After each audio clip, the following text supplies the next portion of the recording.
Welcome to Saint-Aubin. It's a very exciting day, first race today. We are beautiful sky, a lot of cumulus. Pilots are getting ready, a bit of stress today. Let's see. Oh, but first, let's go to Brian. Brian, how are you doing? Could you tell us a bit more about the race and the competition? Good morning, Claire. Yeah, well, we're all ready to go for the first day. It looks like 300 kilometers, good race. As you can see, beautiful weather. Pilots are all a little bit nervous, and we're just about to start launching. So we hope everything's in place, and we're looking forward to a great race today. And we'll be live from 1:30 with the race. Super. Maybe we can go to Werner. Werner, how are you doing? Can we ask you a few questions? Yes, you can. How do you feel ready for today? I feel good. It's the first day. I think everything is working, and I hope we have much enjoy. So the plan for today, 80%, 100%, how you will play the first day? 100%.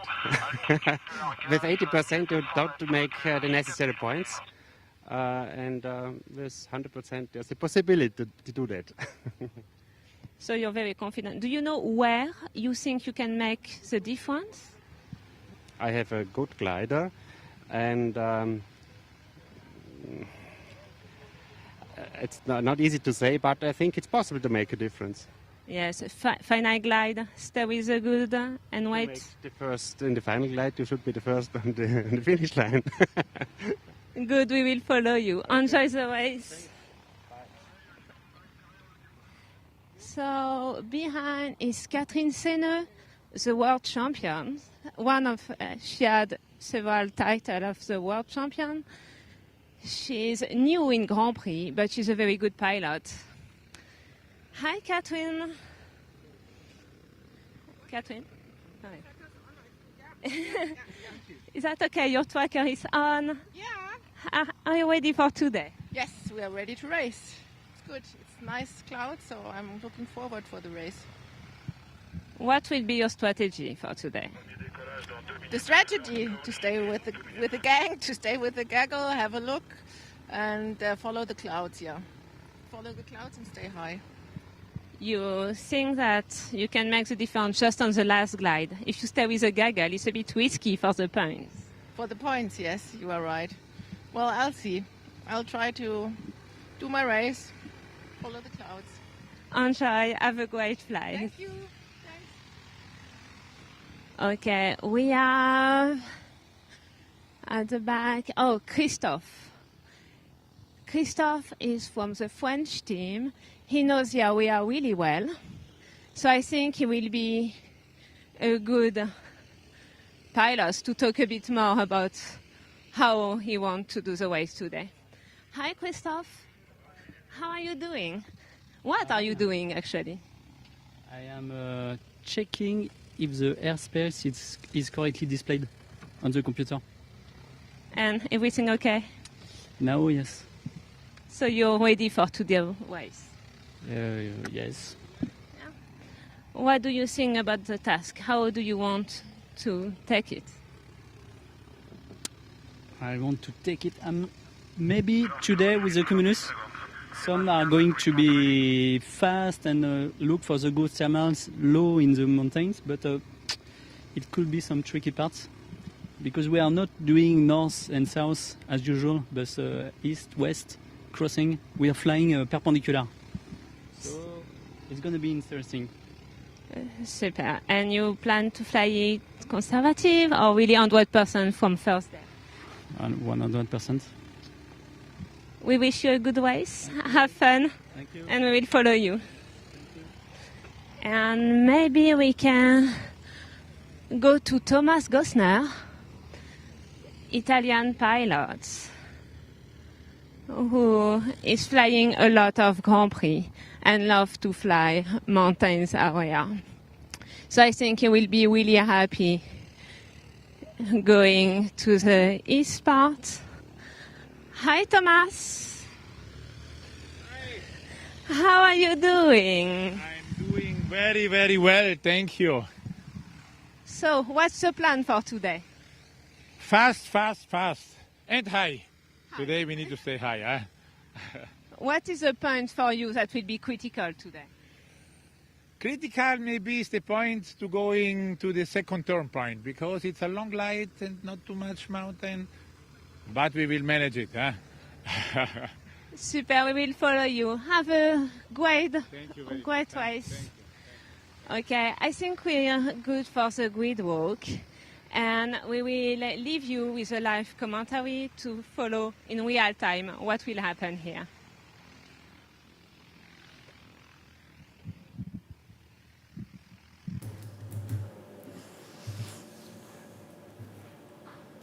And I think we are on. Yeah. Good afternoon, Brian. everybody. Welcome to the 10th World Sailplane Grand Prix Final in Saint-Aubin. Well, we have great weather. We have cumulus, light wind, beautiful conditions, proper Saint-Aubin weather. We're very lucky for this year. It's not been so good everywhere. And we have a great bunch of pilots to fly this contest. They're really excellent, friendly guys who are all very competitive, and they will try their best to be at the top at the end. And we also have a great team. We have a great team here, put together by a combination of the FAI, Sailplane Grand Prix team, which is part of the IGC, and the team from the French Gliding Federation, FFVP. So I just introduce you to your commentators for today. We have myself, Brian Spreckley, and I'm from UK and been running the Grand Prix for a long time. And then we have Aude Grangeray. Aude, maybe you just say hello to everybody. So, hello everybody, it's a pleasure to be here with you and have fun. Thank you. And now Benjamin, who's also been experienced in a number of Grand Prix. He's going to be here, our other commentator for this afternoon. Hello, welcome in Saint-Aubin. Yeah, and I think we'll have a good day for the first day. So yeah, let's enjoy this. And you can't see, but we have also Sebastian Shaw. Making the 3D. He's live. our 3D operator. Yeah. He's the guy who controls the views and finds it. And then, of course, we have Angel Casado, who is, we've squeezed him into the corner, and we only allow him out of the corner if we lose data. And if we lose data, it's great. We can blame it all on Angel. Yeah? So we can relax a little bit then. Easy way. So we'll try to explain to you during the race the tactics, what the pilots are doing, what they're thinking, what might happen. But also we try to give you some background about gliding, about the weather here in Saint-Aubin and the Provence region, and we'll also try to give you some idea about the rules and how that fits into the minds of the pilots for the tactics in the competition. So Brian, it's the first day of this final Grand Prix Series 10, and you were on the grid during a few minutes ago just to talk a bit with the pilots and to take a bit of the temperature and the ambience on the grid. What was going on the grid with the pilots? Well, I was surprised. Very relaxed. Okay. Yeah, it was very good because it's such a beautiful day. Yeah. So Yeah, how it can is. you not be relaxed? How can you not be happy? You're going to go flying your glider with a bunch of the best guys in the world on a beautiful day in beautiful scenery. What's not to like about that? Yeah, okay, so anything, not a bit of tension somewhere in one of the cockpits? There's one or two guys here who are always stressed. Okay. It seems to be that's what they need to do. Before they get in the glider, you can see they're very tense. Yeah. Clearly. And those guys are the same, but most of the people were cool, really cool. Okay. And we saw from Claire's discussion with the pilots on the grid just there, most of them say 100%. Yeah?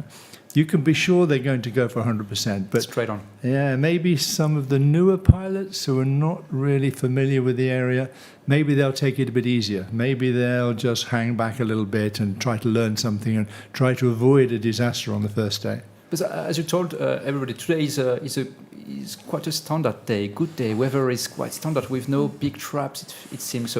So what will going on for these guys who does not know so well the area when it's standard like this?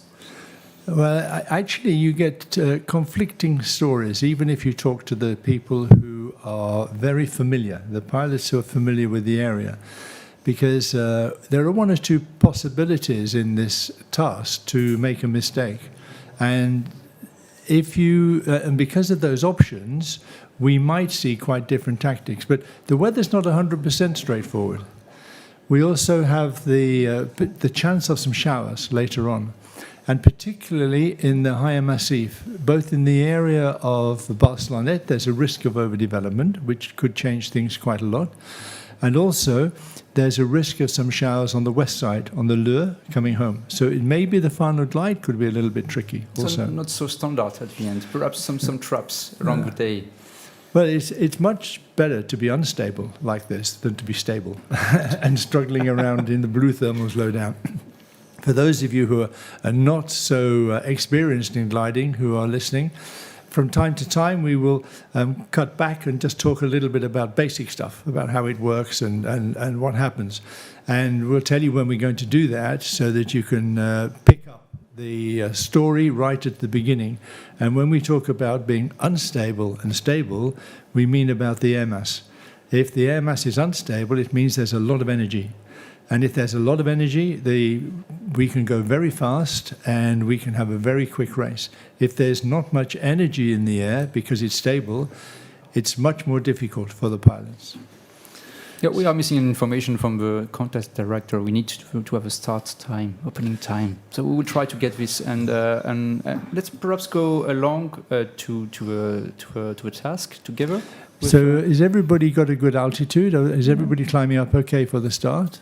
Oh yeah, on the right side of the screen today, just to explain everybody who is following us today, on the right side of the screen, sorry, you have altitude of all the pilots, and the top pilots on this list is the highest, and the bottom is the lowest pilot. We are missing data from Christopher Abadi. I don't know if we will recover this today, but sorry for that. We will try to make the best we can, and.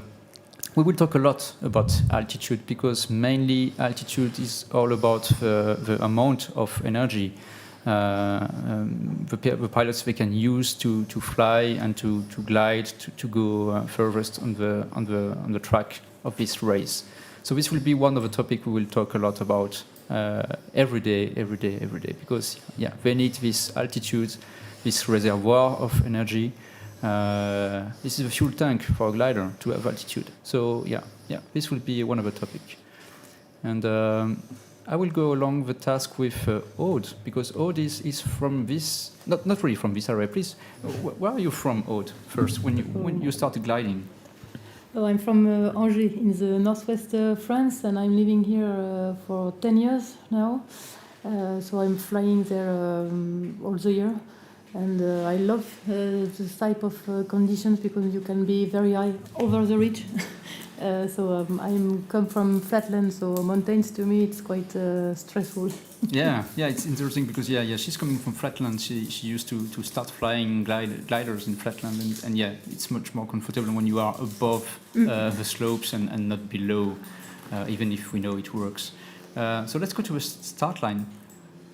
We can focus a bit more. Yes, okay. So the start is on the east part of Saint-Auban. Near my village. Yes, it's your village. Yes, okay, my so home is there. Home. Okay, and they will start at 1,800 meters maximum. This is a limitation. If they are flying a bit above, they will get some penalties, and they don't want any penalties today because it will be perhaps a fast day. And let's go along to go to a first turn point gently.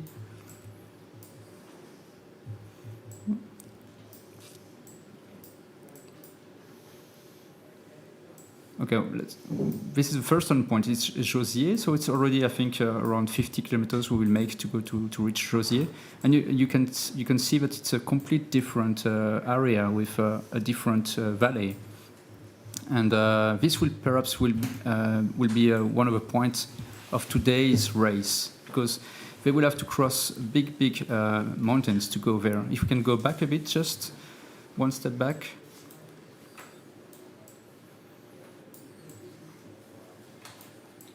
Not easy first day.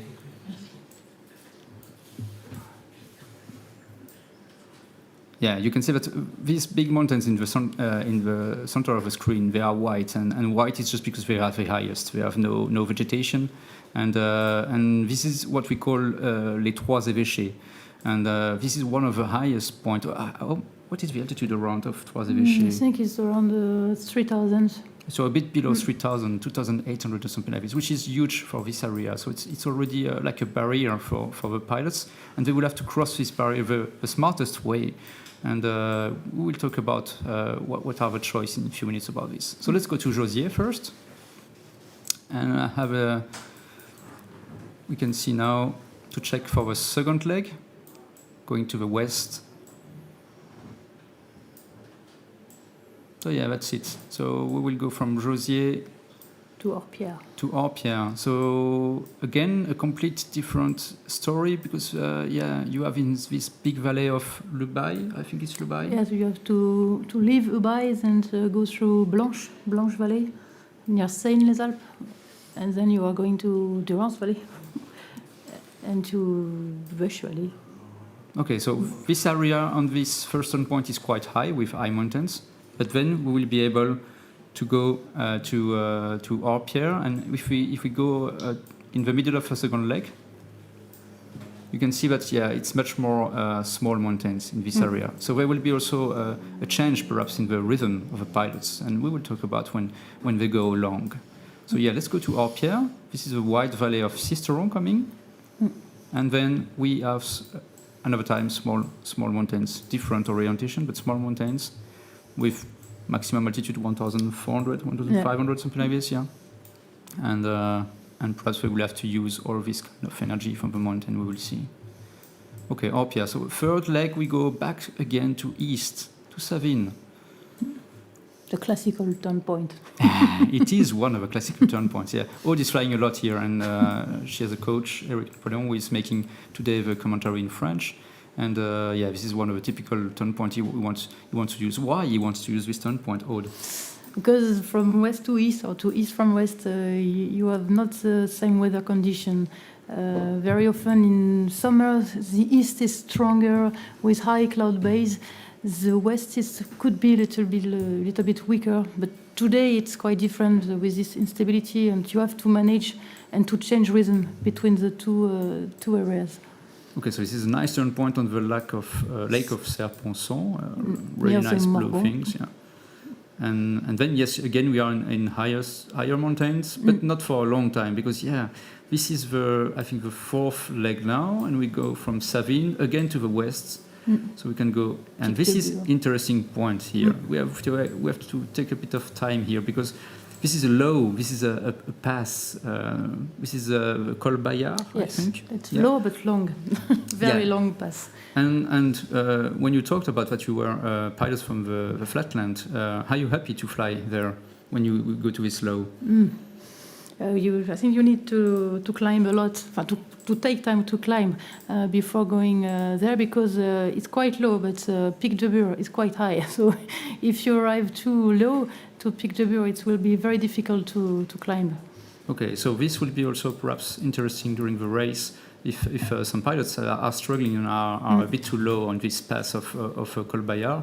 And we will see if some pilots struggle a bit to reach the next turn point, which is like Luz, just west of Pic de Bure. It's not easy. Yeah, not easy on some days. Pic de Bure, crazy mountain. No? Yeah, beautiful mountain. Yeah. I love this mountain because it's very beautiful. It's mineral, no green. No green. Only stones, and it's very very impressive mountain. And it's a good one for pilots, no?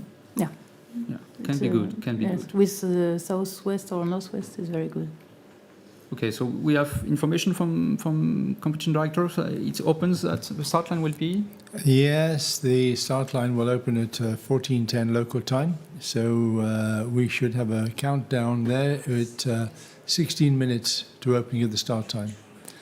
So we just continue to go through the tasks to check the whole race course, and then we'll talk about some of the tactical issues on the first leg for you. Thank you, Brian. So let's go to Cluse. Yeah. So it will be just west of Pic de Bure, Cluse, yes? Yes. Yeah, okay. So perhaps the pilots will have to make a detour because if there is not enough ceiling above Pic de Bure, they will have to use the ridges. But then it's open space, no, to go back home. Yeah. So yeah, we go to the south. And again, they will reach the big valley of Sisteron. And Aude, you think the straight way in Sisteron Valley will be the best way today? I think so. It depends the time. If there is congested showers, I don't know. But if they're high enough, yes, they can go straight away in middle of the valley. And very often at the end of the day, you have like a little wave in the Rance Valley straight away to Saint-Auban. So you don't need to go very fast, but you don't lose many altitude if you go straight away, but it depends on the altitude. If they are too low, I think they should go a little bit to the east, to Col de Jouer, and then go back to Saint-Auban. Okay, so we will see if they have enough energy, altitude, as usual, to cross this wide and long valley of Sisteron and to reach directly the report points. So let's go to the report points to finish the task.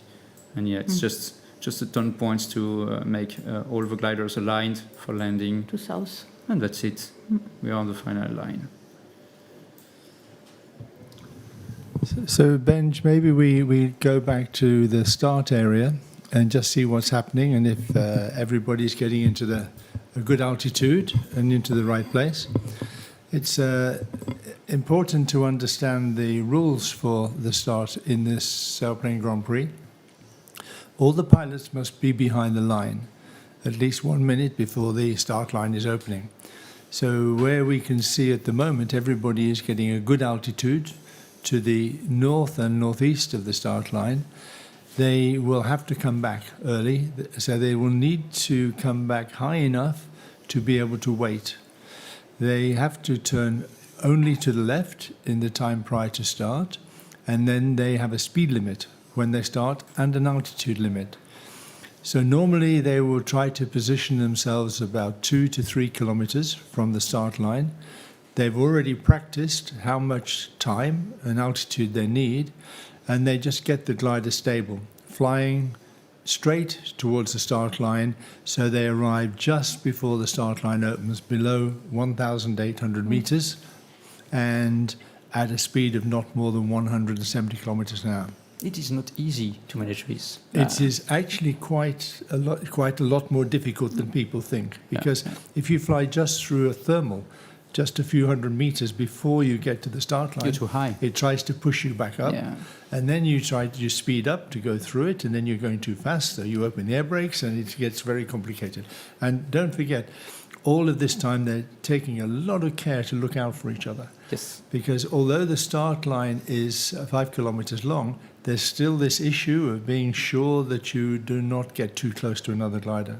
Yeah, this is a very particular moment. We will fill in 12 minutes. You can see on the top of the screen you have the countdown to the start line, and this is a regatta start. So they all start together at the same time, and they need to follow the rules for safety with maximum speed of 170 today. 170 kilometers an hour. Yeah. And 1,800 meters maximum That's altitude. right, and the director will give them a 10-minute warning, 5-minute warning, and then a 1-minute warning, then count down the seconds.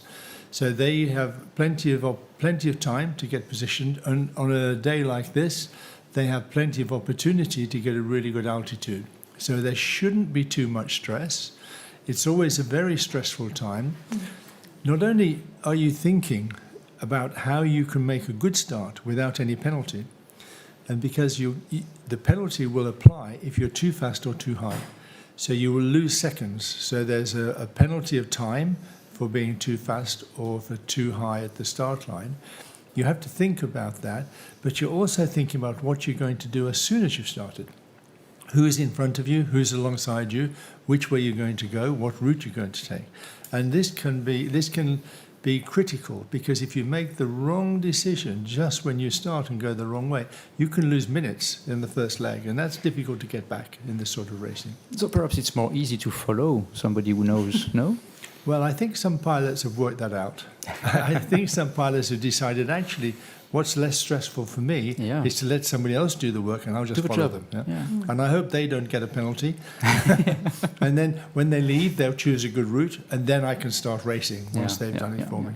Yeah, it's always this kind of mixture of do I need to rush really on the start line, or do I need to just make a good start, and then we still have 2 hours to make a proper race. That's right, and of course, for pilots who fly regular competitions, the moment you start, the clock starts, and it's your elapsed time that counts, and your elapsed time gives you a number of points for the day.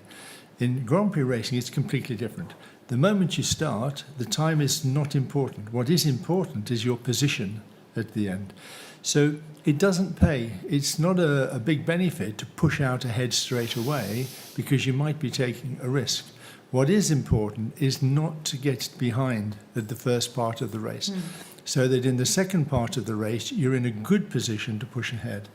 Because you only need to beat somebody by 1 second to get the extra points. And it's completely different to regular glider racing. So this is like cycling when they are all back together at the finish line, and there is one winner, and this is really a rush. That's right. It's a bit like the peloton in the Tour de France. You get a big group who might be quite happy to stay together, and you get a breakaway. But of course, just like the tactics for cycling, if the breakaway group get into good conditions and get away too soon, you never catch them. And so you have to be always aware that if there are 3 or 4 people who've broken away and gone a different route, if they get back before you, you don't get many points, because below 10th place, no points. You're in the 0 point club. I think and below that's not a great place to be. Below 9th place, perhaps. No? Below 9th place, yeah. The 10th has thank 0. you for reminding me of the rules. Yeah. Okay, so it will be 1,800, but we can see on the screen that for now, Philippe de Péchy, on top right, information is 2,600. So they are allowed to be higher before the start. Before the start, they can go to any altitude, up to the airspace limit, which is very high here. Yes. So it's not an issue today. And the guys who we can see way out in front who are very high, they need to start thinking. They've got 8 minutes to go to the start line opening. Can I be back behind the line in 8 minutes and still high enough? Because it looks like I'm high, but if I have 10 kilometers to fly to come back and I have to fly fast to get there, then I will use all of that excess altitude before I come into the start position. So yeah, Philippe de Péchy is here, and the distance to a start line, I think Aude is around 10 kilometers, something like this, from Blaeuel to the start. Okay. I think he's trying... he's testing the best way to go. Yeah, perhaps he's testing. Yeah, she's right, because obviously they are already on the first leg. The race did not start. They are making some tests, perhaps if it works on this area, and to check is it the best way to go. Well, it may not look very far from the Blaeuel back to the start line, but when you've only got 4 minutes or 5 minutes to get back, it seems like a long way. Oh, yeah. Because you start to get quite impatient when it doesn't seem to get closer very quickly. And again, you will need to be 1 minute before start line, on the right side of the start line, so behind the start line. So he's got 6 minutes to get back. Yeah, they're going back, I think, yeah. But I think that's okay. I think he can get back. Also, he has an altitude. He can probably fly quite quickly. And we can see from the position of the main gaggle, there's probably good lift all the way back there. He can probably fly with good energy to get back quickly. I still think that to be out on your own like that is a risk. To be the only person out there, it may be good to be an individual pilot, but in Grand Prix racing, the group philosophy is a good one to start, especially on the first day. So we asked the pilots what their philosophy is today. Are they going to take it a bit easier because it's the first day and they don't want to make a mistake, or are they go absolutely flat out, 100%? And of course they all say 100%. Because in a conventional competition, you can fly at 90% on the first day to be sure you get 900 points or 940 points or something like that, to be in touch in the competition and feel comfortable with that. In the Grand Prix, you can fly at 90% and get no points. No point at all. Because you only need those 9 people in front of you and you get 0. So you cannot ever fly at 80%. You have to fly every flight at 100%. But we have some pilots, it's first time they fly here, and so some pilots, it's first time they fly here, and it's first time they do a final. in Grand Prix. So it's a lot of new things and to integrate and to deal with in the cockpits about this risk and this management of a risk and how much you are 90, 99, 100%, 110. That's true, but all of these pilots have flown Grand Prix before. Some of them have flown 5, 6, 7 Grand Prix and 2 World Finals. But you take a few pilots like Melanie, and also we have one or two other pilots who've only flown on maybe 1 or 2 Grand Prix. For them, it's very stressful because they've not had that experience or that opportunity to fly, to practice this with other pilots. And for them, it's quite stressful. I would think that they're well advised to be a little bit more careful into harrying back. For example, Mariusz Bluskowski, he's only flown 1 Sailplane Grand Prix. He's never flown World Championships. He's never flown, except for juniors. He's never flown European Championships. You compare that with some of the guys flying like Thilo or Sebastian, who've flown maybe 15 World Championships and 4 Grand Prix finals and 10 Grand Prix.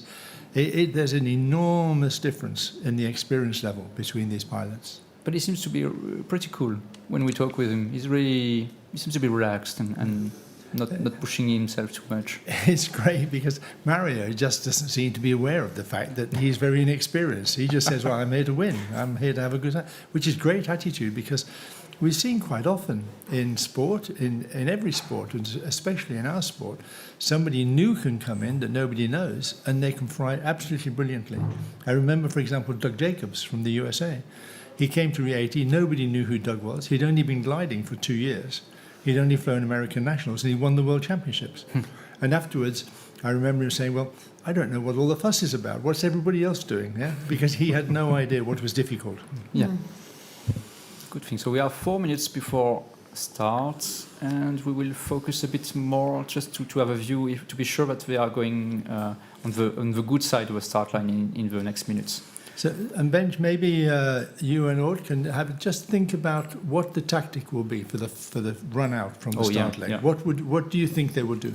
So keep it for now, Sebastian. Yes, Aude, what would be the usual start from this area to go to the first on point in Josier on the top of the screen? I think they're looking to the wind. I don't know how is the wind in altitude, but it's very important before the start line. They will go through the line along until the start open, and they will be careful about their altitude. I don't know if there's a speed limit today to cross the line. 170 kph. Yeah. Okay. It's okay. So they have to manage that, and I think it's quite stressful for them because even if there are not a lot of pilots, only 20, they start all in the same time, so they have to be very careful with the other pilots, the other gliders. So we start at 1,800. You think they will go straight to what Blayeul. We call Crête de Liman Blayeul? Crête de Liman Blayeul, I think so, yeah. So I will show you on the screen. Where is it? My magic pen. So they will start from here, and they will be high enough to go above these small things, big. And then they will go to. They will try to go this way, following the what we call Blayeul here and Crête de Liman here. This area normally is quite good. Okay, so this would be, but there is some alternatives, you think, for this start? Today I think it's the best way to go straight away to the points with Trois Évêchés or Grande Séolane. And if they are too low, maybe go a little bit to south through Caduc Pass and Alos Pass. But I think there are a lot of cumulus on the roads. So. And if you don't climb quickly at the Blayeul, you can take a route a little bit more to the south over Lubac and cross low down to the south of the Trois Évêchés, or you have to go more to the north, around the north side, into the Barcelona Valley. You can do the two things, but I think to the south it's quite better. You will have it will be easier to climb high. And if you go to the south, you come to that beautiful mountain they call the Chapeau de Gendarme. Yes, first maybe Cheval Blanc, and then if you are very too low, Chapeau de Gendarme after Col d'Alos, Alos Pass. So we must be sure to show all of our viewers the Chapeau de Gendarme when we get there, because then you can see exactly why it's called the Chapeau de Gendarme. You're right. So 1 minute. Yeah. So we can check now from the top of the start line if everybody is in the good area for a start, and I think it will be quite okay for everybody. Yeah. Thank you, Sebastian. So we are with all the pilots, and there is a big pack on the west part of the start line, and some of the pilots a bit alone. We have René out there now, and René is just creeping up to the edge of the start line here. So just as they go through the start, we'll look at a vertical view and just see who goes through the start line first. So 20 seconds to go. Oh, and we will focus on the northwest part of the start line. Yesterday in the practice, Mike 7 went through first, and as we said then, that's his first mistake.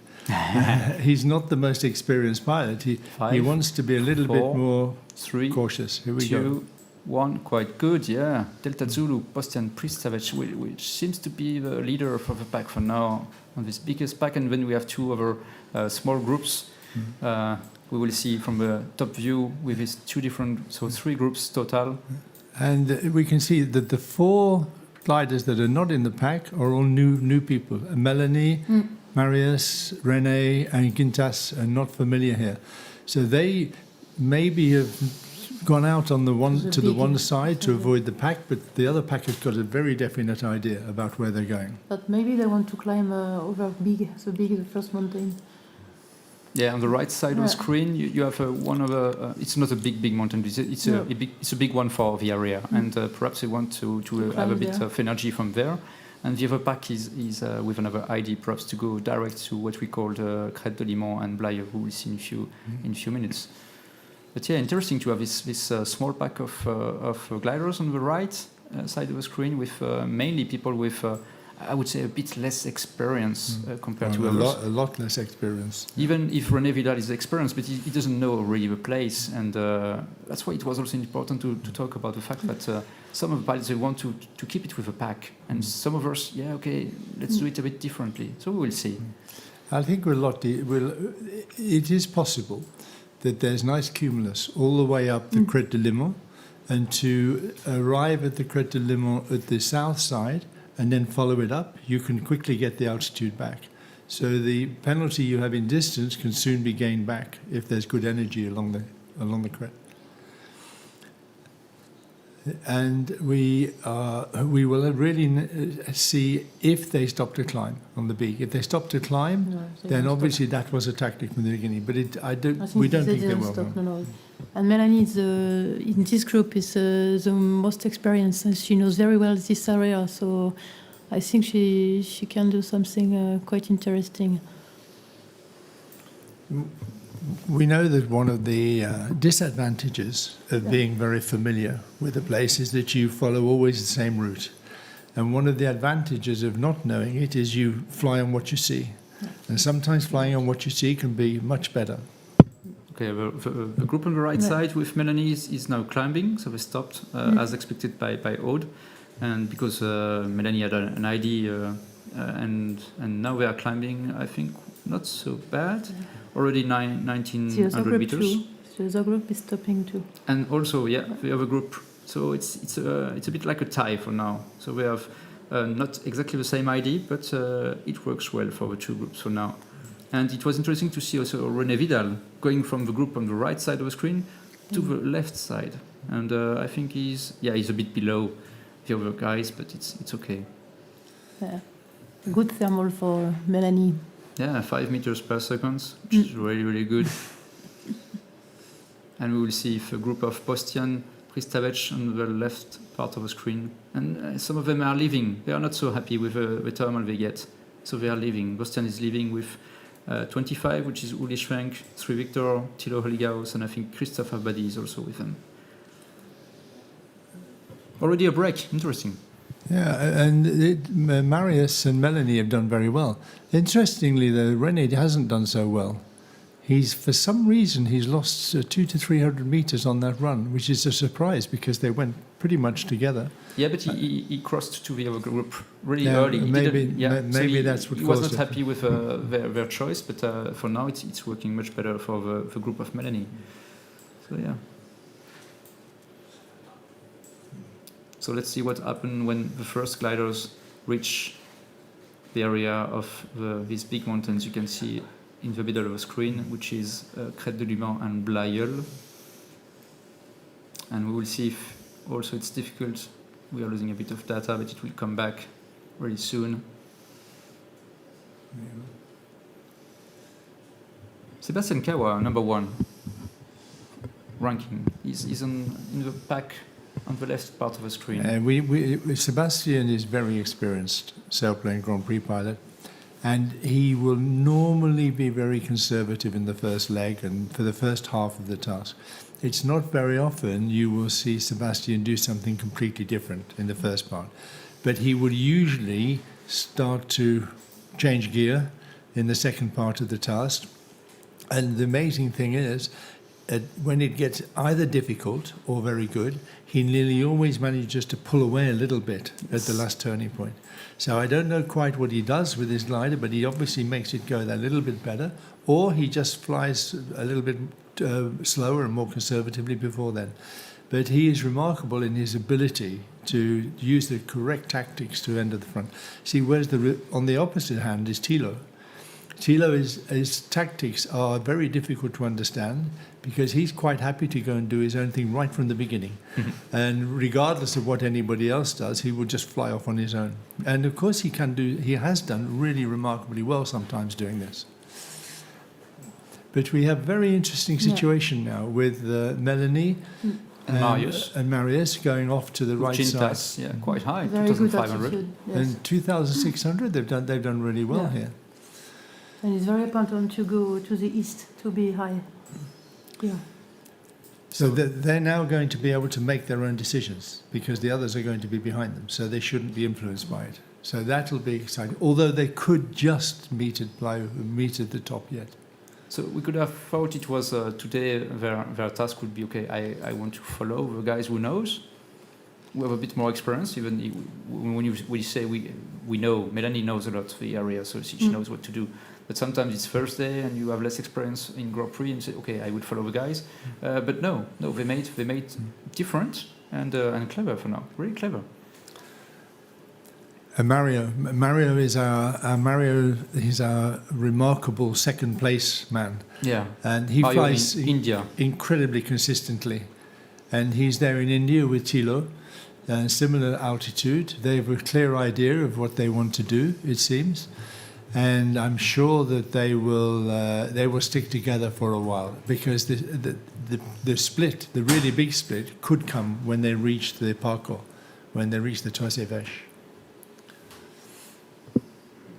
So we will see what happens when they reach.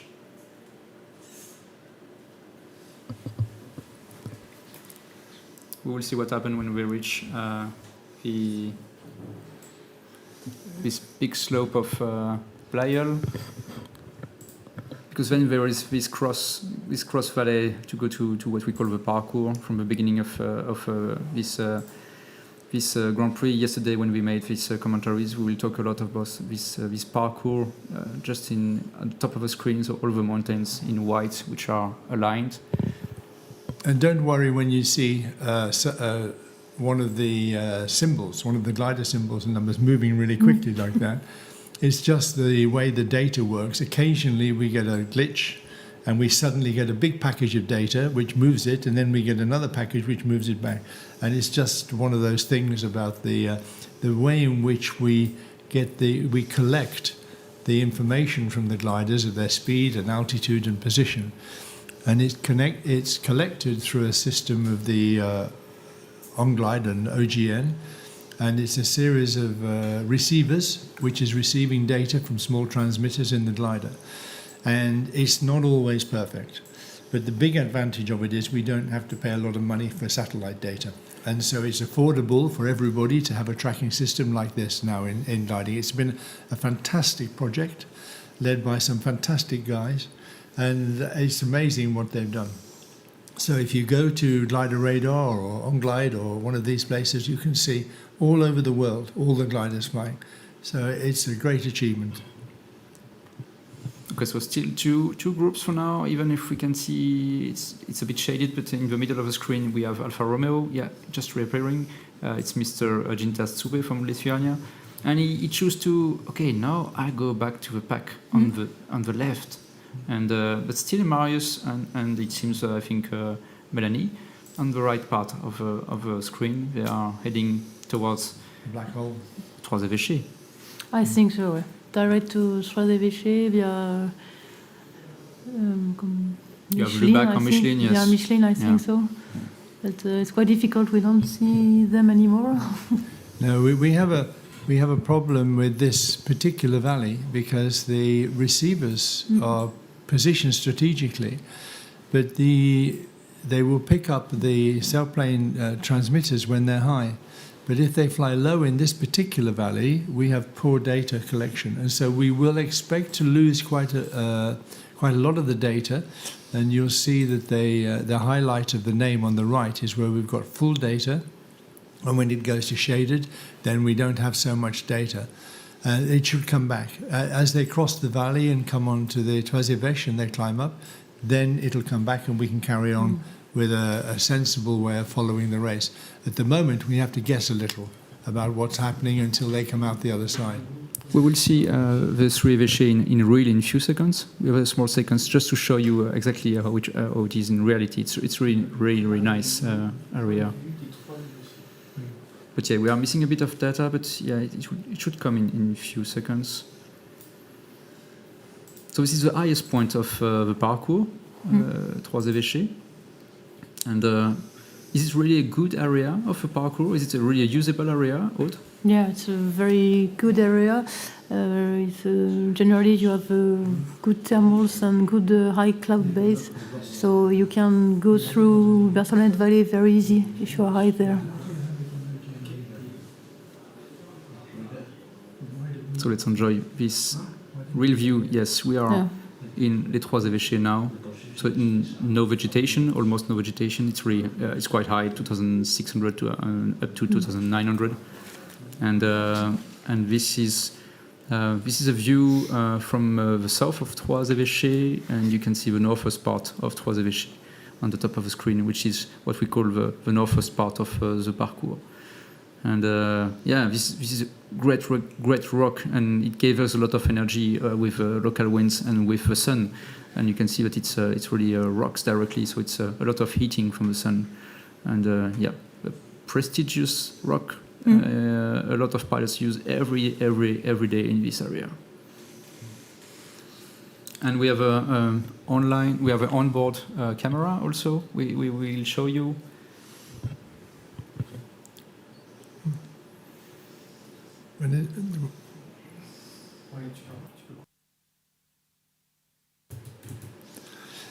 It's fantastic, but of course that sticks really high out of the middle of the parcours, and so you can actually go around it. You don't have to go right over it. This is a big jump, yeah. So then, if you are too low, you have to make a decision. If you need to go to the left, to the left it will be the north, or to the south. And obviously we have two packs. Yeah, and Fox Delta with Melanie, I think, did a good choice. So we are on board with one of the pilots who is following the race directly, and this is interesting about the sky. We have to talk about the sky of today. This is good sky today, Aude? Yes, it's a good sky with a good cloud base, but it's not so sunny. I thought that it will be a little bit more sun, but I think I have to be careful and not to go too low, because maybe there is not so much wind in low altitude, so they have to be, I think, very near the cloud base. What is the relation between wind and sun? The breeze. The breeze is we are in the end of the summer, so it's quite hot today, but it's not hot enough to have a good breeze. So they need to use thermals better than wind. Okay. But we saw in the camera image there, the Toise d'Évêché was in cloud at the top. So the cloud base is below the top, maybe 2,700 meters or something. To go over. So even if you want to get a maximum altitude, then you won't be able to get it there. You'll have to go round. You have to choose which side. And we can see that on the image now with this 3D tracking that they took the decision to avoid the highest part of Toise d'Évêché because it's not usable. It's not so easy to go above or to jump over. You would say, Brian? Yeah, to jump over. But I think to the east, cloud base could be higher. You mean on the next valley? In Barcelona Valley, okay. I think it would be higher. But there's 400 meters difference between Melanie and Marius and the rest of the field, the rest of the sailplanes. Now, the pack, they can go at that altitude either on the north side of the Barcelona Valley or the south side. Whereas Marius and Melanie, do you think they can just go direct to the turning point, or they choose to follow one side? I think so. If Grand Seolan is free from clouds, I think they could go straight away to the points, and the other will be to Grand Bérat. But I think Mike 7 is going to the left, so maybe he will go over by the left with the other group. So which is the Grand Seolan then? This one? Yeah. This one here, okay. Okay, Grand Seolan is here. So the pack with Mike 7 and Fox Delta here could go straight to Grand Seolan. But you think they will go straight, or we will use this area on the next valley? I think right now they're going to the left because I think Grand Seolan has a cloud. Is in the clouds. I think so. And we know that if there's a lot of cloud, it's not always obvious which side you should go. Yeah. Sometimes it's difficult to work out which side is going to be the one with the most energy. And I think yesterday in this valley, in Blanche Valley, there was a big thunderstorm with a lot of water, so I think it's quite wet. Barcelona Valley too, yesterday it was raining all the day, so it's not so classical day. But we can see that the altitude that Marius and Melanie have is a big advantage here. Yeah. It's a big advantage because they have both options available to them, and they're not in a position where they must stop to climb and to work out which way to go. Yeah, this is like a big wall for the other pilots because they are not above the slope of La Blanche. They are a bit below for some of them. So it's like a wall, and they have no idea about what is going on in the next valley because they have no view also. That's right. And if they don't get a good climb here, if we can look at one Lima Golf or somebody to see the rate of climb, and or Whiskey Golf or one of these guys, then if they're not climbing too bad, 3 meters. Otherwise, they have to go all the way to Dormeuse and round the end. But I think they will climb before then. They should find a good climb. But you can see the altitude of Oscar Guderian is 2,340, and it's not climbing super fast. It's on some part of a turn in the thermal, it's okay, but it's not so easy. So they have to be cautious and to take a bit of time here. And Mr. Cava is here, and he's on the top of his pack. With Whiskey Golf, so Werner Hamann from Austria. But they take a bit of time and wait. And Sylvain on the left of the screen, Sylvain Gerbeau from France, is going back to the pack because he tried to do something along the ridges. It's not very high. 22 in this part is not very high. And I think the wind is not fantastic, so he needs to find a good thermal. But then Mike 7, so our Lithuanian Marius Pluskokas, is getting along the next slope now. And they're getting the altitude now to go over the top. We see Whiskey Golf has already left. They're obviously expecting it to be better in the Barcelona Valley because they've left as soon as they can. They haven't taken the maximum altitude. Well, I suppose that might be the maximum altitude if the cloud base is on the top Toise d'Évêché, so it could be all that's available. It's amazing to watch Marius and Melanie pulling out ahead. The most inexperienced pilots in the whole competition are showing them the way. It's fantastic. But they made it perhaps a safe way, terminaling really early just after the start and getting already a nice altitude and keeping it the best they could to reach this area of Toise d'Évêché. Because I think they saw that Trois-Évêchés was already overclouded, and the top was in the clouds, so it's difficult to cross it away. But now it's the next step for Mike 7. Aude, what would be the difficulty he has now, Mike 7, on leading the pack? Mike 7 is high, but not so high because the mountains there in Barcelonnette Valley are quite high, and very often we say that to go to Grand Prix, you haven't to be under 28, so it's at 25. Maybe he will find a thermal in Grande Séolade, in Pralou, a famous ski station. And once again, Melanie knows very well how difficult could be this valley in Barcelonnette Valley, because very often she was low in training with Team France. So I think she's doing quite the good choices for the moment. So she will be cautious, you think? Yeah. And she will take a bit of time to climb if she can climb, just to be able to reach the next she knows high enough. Yes, she knows that this valley is very difficult. When you are low here, it's very long to climb and very low to go out this valley. So yeah, Melanie is 2,400. Yes. And it seems to be cloudy. We have some information it's wet. It's quite wet. So we can see that in general the cloud bases are along the peaks, along the south side of Barcelonnette Valley, and that actually is quite influential. Yeah. Because it limits where you can go. It limits the space.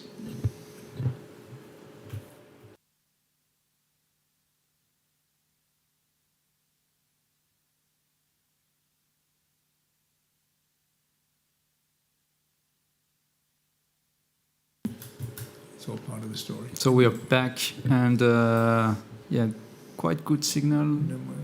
But you can see that a lot of pilots are struggling a bit. Sylvain is at the end of the pack, 2 Lima, Christophe Abadi from France, 25, Uli Schwenk at the bottom of the screen, so all together. And Sylvain is trying to reach the altitude to cross over the mountain of La Blanche and go along to the next turn point. It's difficult. And then we have some leading pack with Marius Puskaukas from Lithuania, followed by Melanie Fox Delta from France, and the pack of, I would say, Whiskey Golf from Oscar Sierra, so Mr. Werner Hamann and Sebastian Kawa together, just chasing the two leaders. And this first leg is 56 kilometers from the start to the turning point. And they've gone quite well, quite quickly to here. They're being very orderly and very well mannered, the pilots. They climb up, take it in turns to leave and follow the same line. So this is setting a sort of pattern for the race, that once you get a line spread out like this, it's not so often that people will go off in a different direction. People will generally follow the line of the guys ahead because they don't see that they can gain back the time they've lost by going a completely different way. So it's what we would call an orderly race. Yeah, it seems the part of the group who has chosen the south part of Barcelonnette Valley, maybe. To go here? Yeah. What is this area? Chapeau de gendarme, no? Chapeau de gendarme. I think so. Okay. And the other is they are going there. Grand Prix here. So two different completely choice with two slopes they can use. What is the safest way? Not in the glider, so it's quite difficult to know, but it seems that Mike 7 and Fox Delta are not very high. Maybe there is a cloud streets on the south part of the valley. This could be a bit of a problem for them if they don't climb really well. Do they have to go outside the valley over the col to the turn point, or is the turning point inside the valley? It's in the turn point is in the valley. It's the east of the valley near Tête de Séguret. So it's not a problem with altitude to make the turning point, but it's a problem to be high enough for the run back along this, and they come back along the same way, along this south-facing face on the north side of Barcelona. Mike 7 here, it's quite very difficult to climb well when you are at this altitude in Grand Prix. It's not easy. Well, he's trying. He looks like he's got to climb. We look at him, he's got 2 to 3 meters. Well, it'll quickly get him up. And Melanie is joining him. Yeah. So they can work together. One of the things that influences what happens is when you get two gliders together like this, 2 sailplanes flying together, they can work the thermal better. If you put 5 or 6 in the same place, it becomes much more difficult because you have to take care not to get into each other's way.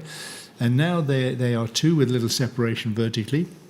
They can fly independently and they can use each other to find the best part of the thermal. Yeah. Let's go check if chasing group is also with some solutions and ideas. They are higher on the south part, 27, 28. Yeah.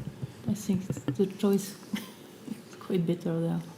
Yeah, so we will now see if the experience and the caution of taking this route to the north is going to pay off. But they have a lot further to fly, but they could be at the turning point much higher. Yeah. So when we see them take the turning point, the altitude they take it at, I think will be quite influential for the next leg on going to the west.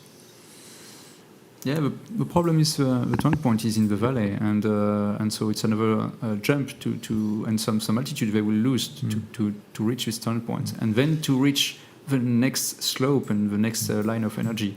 So everybody is investing a bit of time now to gather energy, altitude, to be able to reach with a bit of comfort everything and back to the mountains and the lines. And Aude, would you expect that this is the area where the cloud base will be highest? Yeah. Inside the valley? I think to the east there will be higher cloud base. I think so. But in fact, yesterday, once again, it was raining a lot in this valley, so maybe it's wetter than expected. And of course, where it's been raining the day before and the ground is very wet, a lot of the sun's energy is consumed by evaporating the water. And so you don't get the same strength if the thermals, the same energy in the air. And also that water evaporation gives you a lower cloud base. And it takes some time for this process to come back to a normal situation where you would expect a higher air mass and a more predictable amount of energy from the sun. And Melanie is struggling a bit. She's stuck at 2,200 meters on the top left part of the screen. So it's the foot of Grand Bérard, I think, mountain. Yeah. And as expected by Aude, it's a bit difficult. And now she's pushing to a turn point because she has no solution. She doesn't get any more energy waiting here. So she's going to a turn point. It's difficult time for her, no? I think so. It's but Melanie loves playing, so she's trying this. But I think to go back could be difficult for her. Because in Chapeau de Gendarme they are very high now, near 3,000 meters. With Louis and Gilles, they are taking the advantage, I think. So the rules are still the same. Altitude is king. Go for the highest place. Always try to stay as high as you can and give yourself the most options. But it's quite a group now have gone on the south side. So this isn't game over yet. There's still a lot to happen in the next maybe 5-10 minutes of this flight to see which of these groups have chosen the best route into the turning point. So Melanie will reach first turn point first, but she's struggling. She tries to find something to get altitude. But maybe she can try to go to Tête de Séguret. She will go over a little bit longer than the first point, but she could have a good thermal there and go back very easy. So the Tête de Séguret is the mountain at the end of the valley? Yes, just behind Josier. So anybody who is not familiar with local knowledge would expect the valley breeze to go up the valley and to come up at that point, and you would expect to find some good energy there. Yes. Well, let's hope Melanie finds it. Let's hope it works for her. So why Hubei Valley is a bit tricky like this, Aude? What is the local problem we have in this valley? Because the mountains are very high and the valley is not very large, so you can have some good wind, from west wind very often, but sometimes it could be wet and the sun is it's not coming enough to have a good summers and good winds. So it's a tricky valley. If you are low, it's very often tricky, and sometimes you have a lot of turbulence, strong thermals that is difficult to climb. So if you are not used to fly in mountains, it's quite impressive.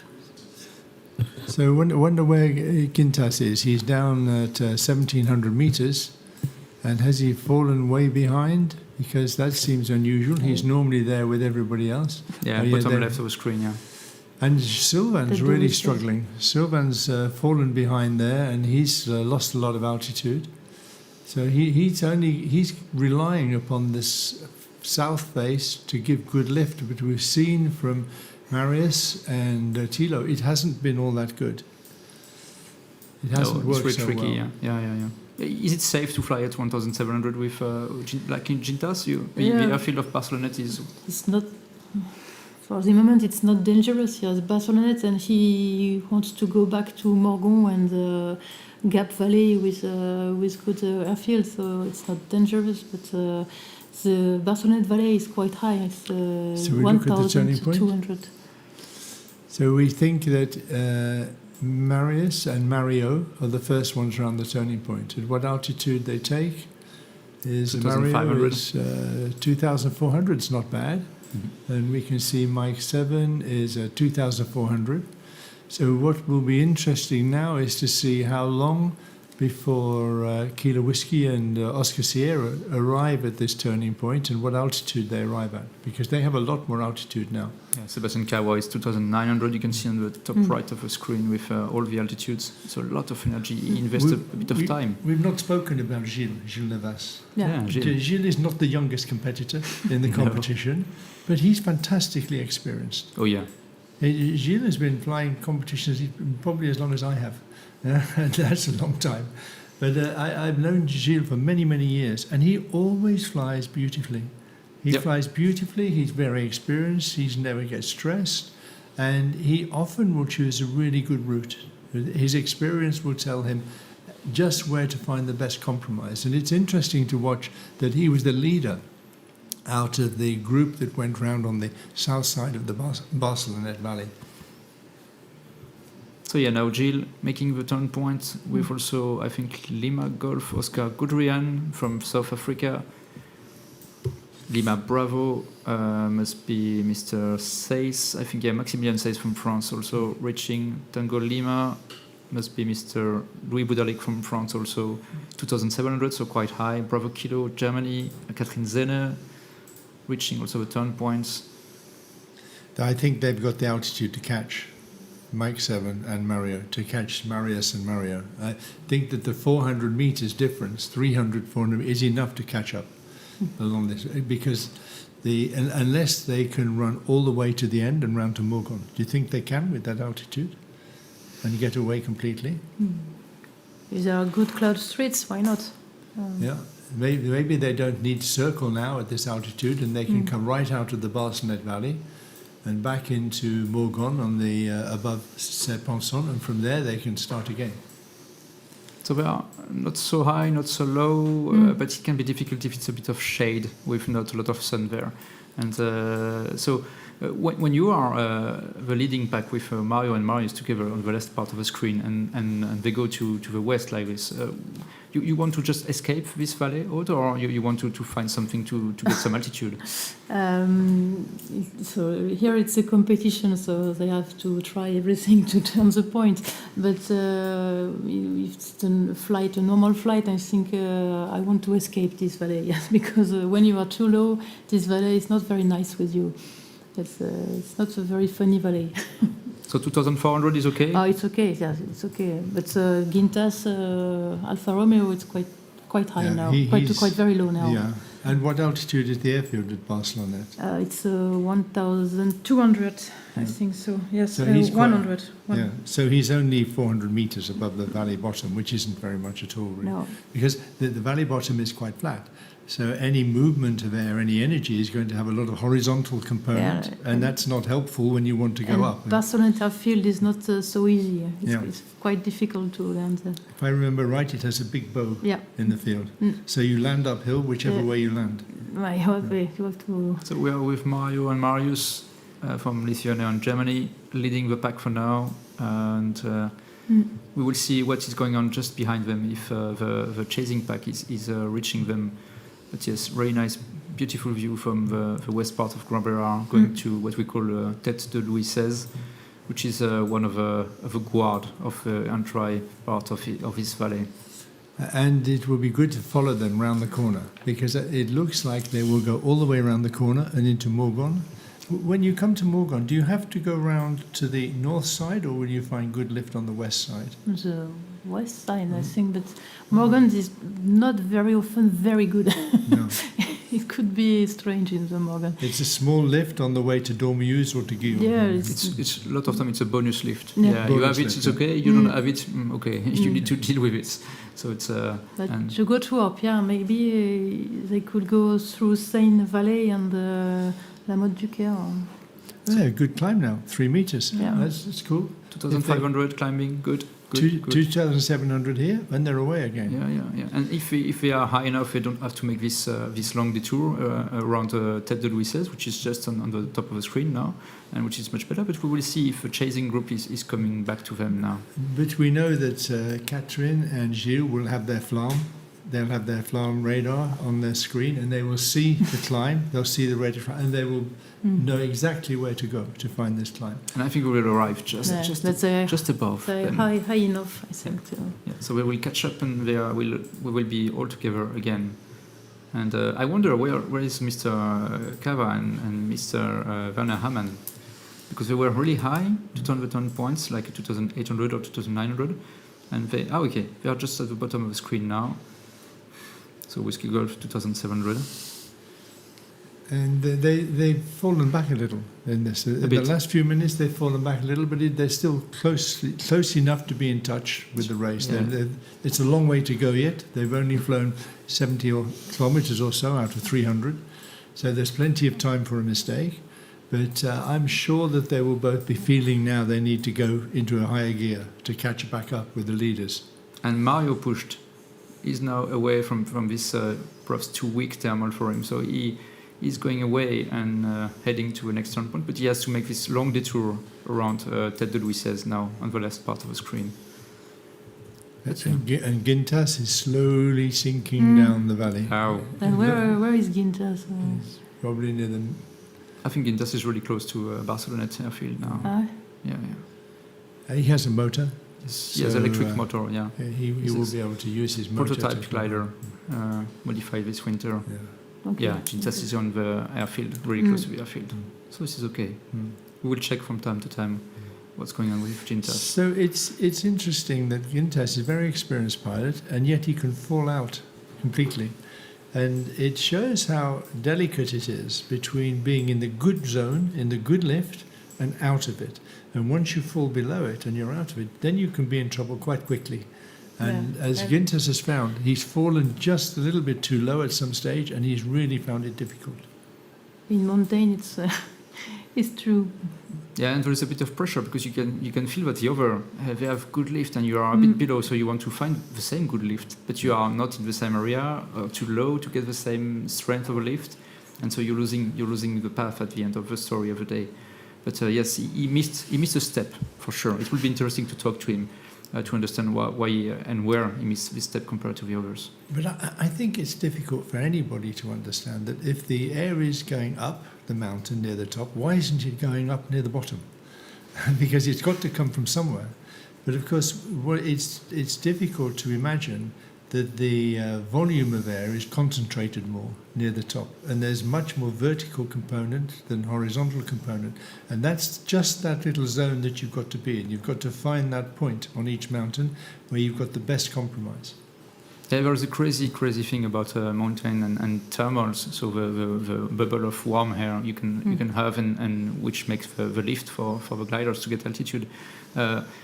In the mountain, they have a long story, because when they start to get some altitude from the bottom of a valley, then they will follow the mountain, and so they can gather more heat, because there is still some ground to give them more temperature. So at the end, when they are on the top of a mountain, they have the most strength of themselves, but at the bottom they are really weak. So it's difficult time for Gintas. So we can see them climbing back up. They must be climbing right back up to cloud base to take a more direct run. Catherine Zenne, 3,000 meters on the top of his pack.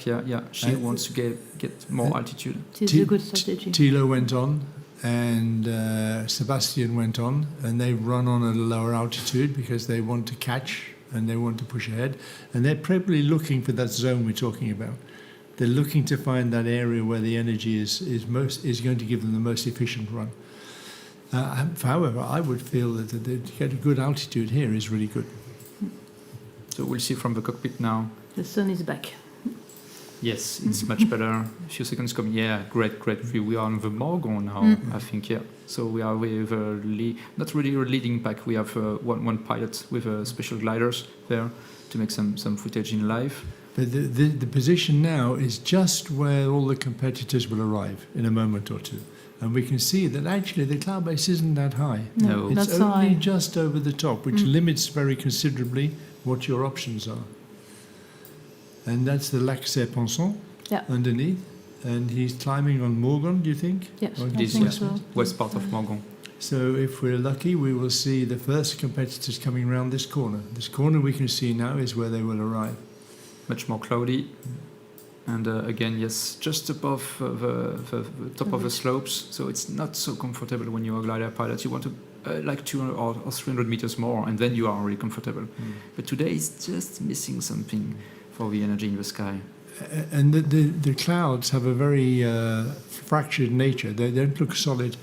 So a lot of these little cumulus may indicate where there's some lift, but it's not really usable. And it can tempt you to keep moving on all the time when actually it's never going to arrive. We can see the one really good one, which is I think where they climbed earlier to 2,700. On the other side, that's on the Blanche, is it? On the other side of Dormuse? Dormuse, yes. Yeah. But since then, it's all very fractured and very small cumulus. So let's go back to 3D with competitors.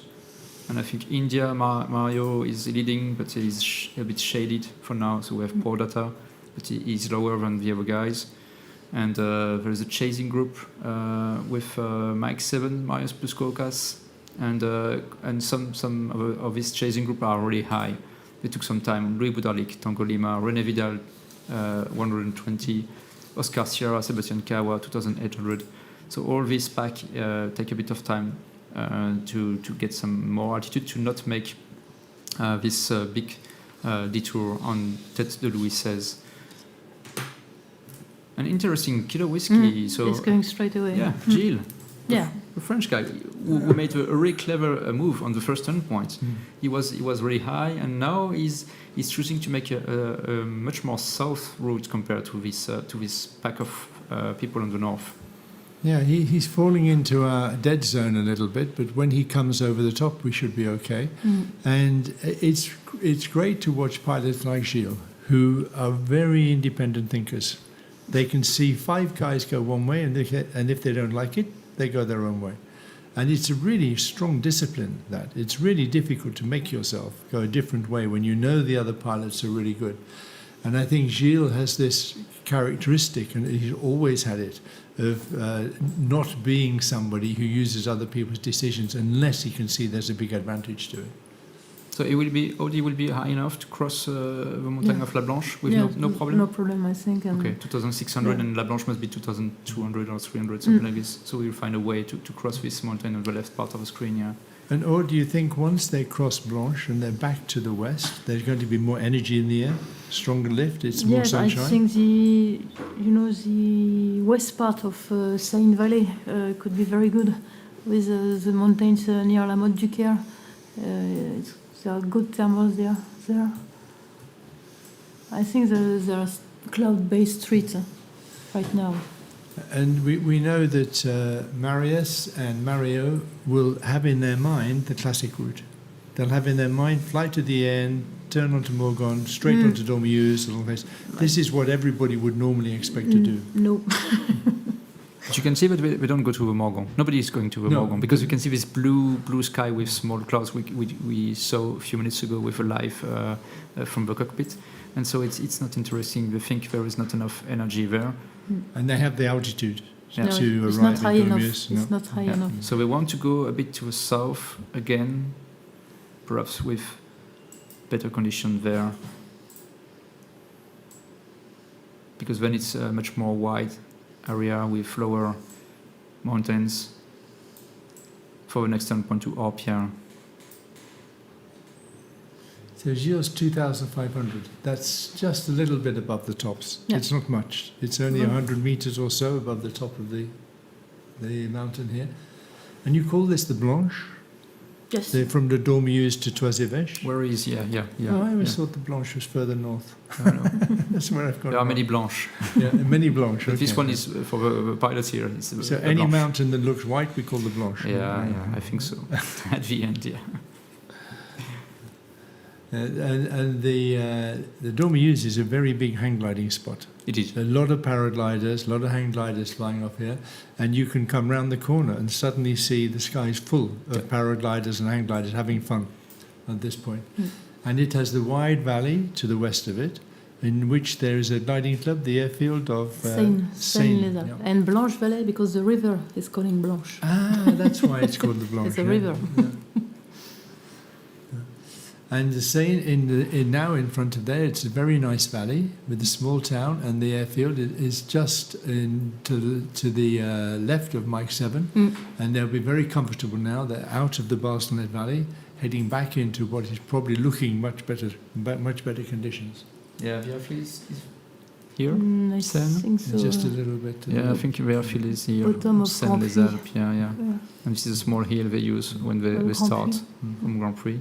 And this will be interesting to check Bayon Valley, no? how they deal with this small valley here, going to Sisteron, or if they can keep altitude to go around all these small hills to go to the west. So India with Mario and Kilo Whiskey with Gilles. Yeah. So whilst Boscan is the highest, he's a long way back now. And I think we will see them speeding up. Mario's flying 170, 180 kilometers an hour. Gilles 190 kilometers an hour. They are anticipating better conditions. They're anticipating that the race will speed up a little more. And I think we're going to see quite a different type of tactic from now on, where there's going to be much more pushing and much quicker to leave the thermals. When Aude was talking about the fact that she's coming from plain flatland area and this is a mountain area, as soon as you feel that you have much more altitude compared to the small hills around you, you are feeling much more free to push and to take some decision and open the potential in front of you. For all this first leg, it was very difficult because it was upper and upper and upper. All the mountains were higher and higher, so they had to take this time to invest time to get altitude. But now the environment in front of them is much more open because it's lower. And I remember when I was learning to fly here in the mountains many years ago, they said that it's important that you dominate your mountain. Otherwise, your mountain dominates you. And that you feel really intimidated when you're only halfway up the mountain. But when you sit on the top of it, you feel like you're the king. So nice life. And that may be why we see not only an increase in speed, but we should see a slight change in tactics now, and probably a little bit of separation for the climbs. So Mario is coming from flatland, he knows really well the area, and he's also really well trained to jump from one hill to the other, because in the area he's flying a lot in Germany. It's like this, so he will perhaps have a good technique also to be really fast in this area. We will see. So Melanie's catching up. Melanie's not far behind now. She's pulled herself out of a hole really brilliantly. and she's up there tagging on the back of Oscar, and they're not far behind. There's still plenty of opportunity. But she's not very high to cross the hills before La Motte du Caire. These mountains are quite high. So is this Selonnais or Les Monges, this yes, area? It's the north of Les Monges. Les Monges are quite big on the south. It's le trou du diable. Le trou du diable. Wow. Attends. So we go down now, and now we can see them. Yes. Now we can see if they pick their route out through here.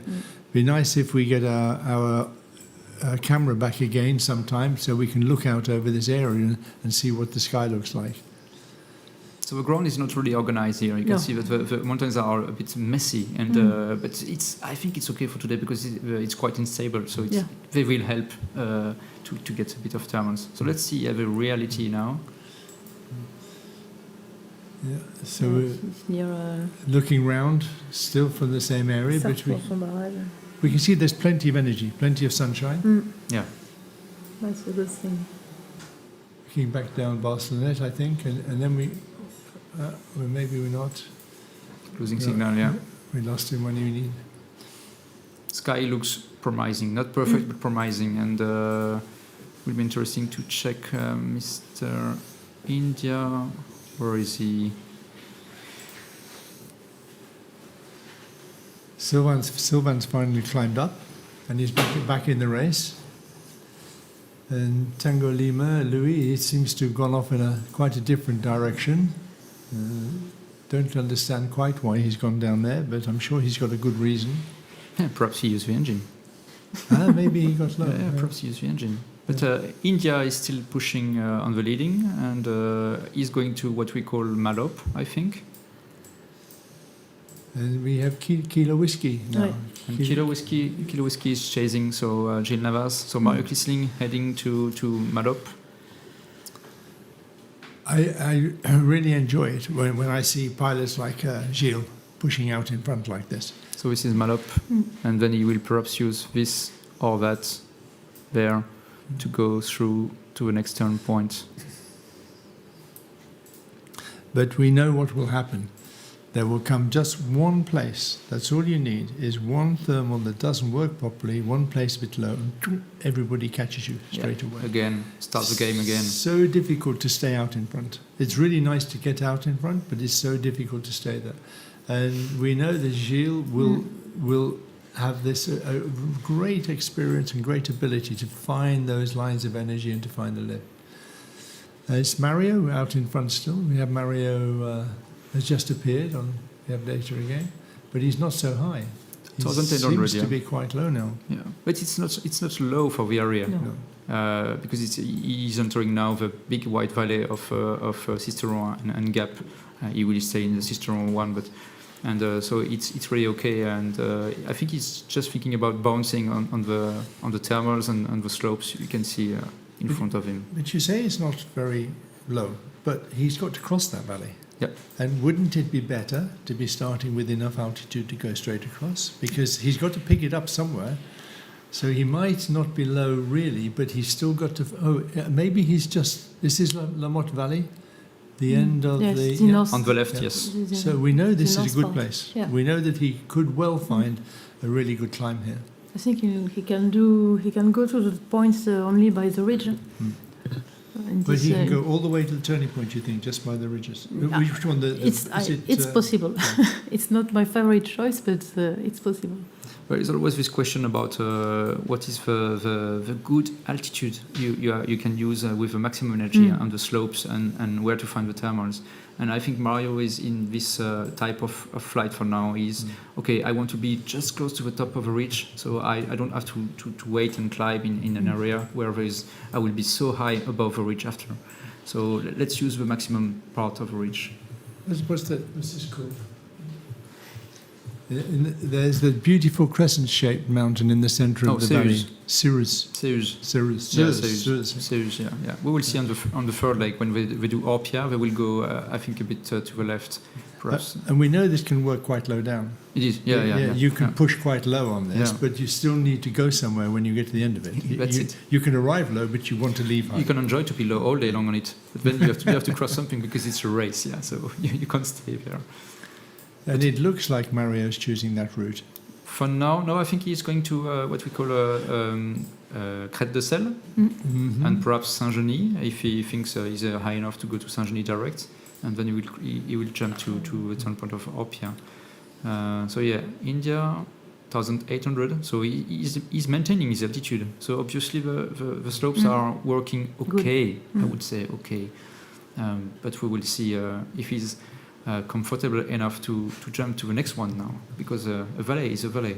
It's not a super wide one, but yeah.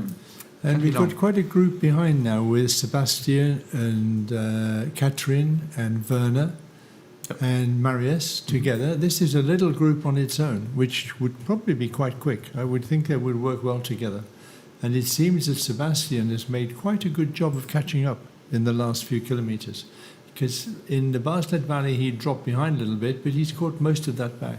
Yeah, about 2,200 meters and Kilo Whiskey. So Gilles Navas from France is a bit further and a bit higher. So he still have a bit of advantage, but yes, they catch up a bit. So they made a good way out of this valley of Lubai, and they are catching up a bit the leaders. But still India pushing now directly to Saint-Genis. We will follow him a bit to check where he goes. And we know that we don't have any data for Christophe Abede, so we don't know where he is. No, he's back. He's back. Oh, good. Our magical guy from the data. Well done, Angel. Yeah. Angel's magic wand has been waved again. So let's check with India, please.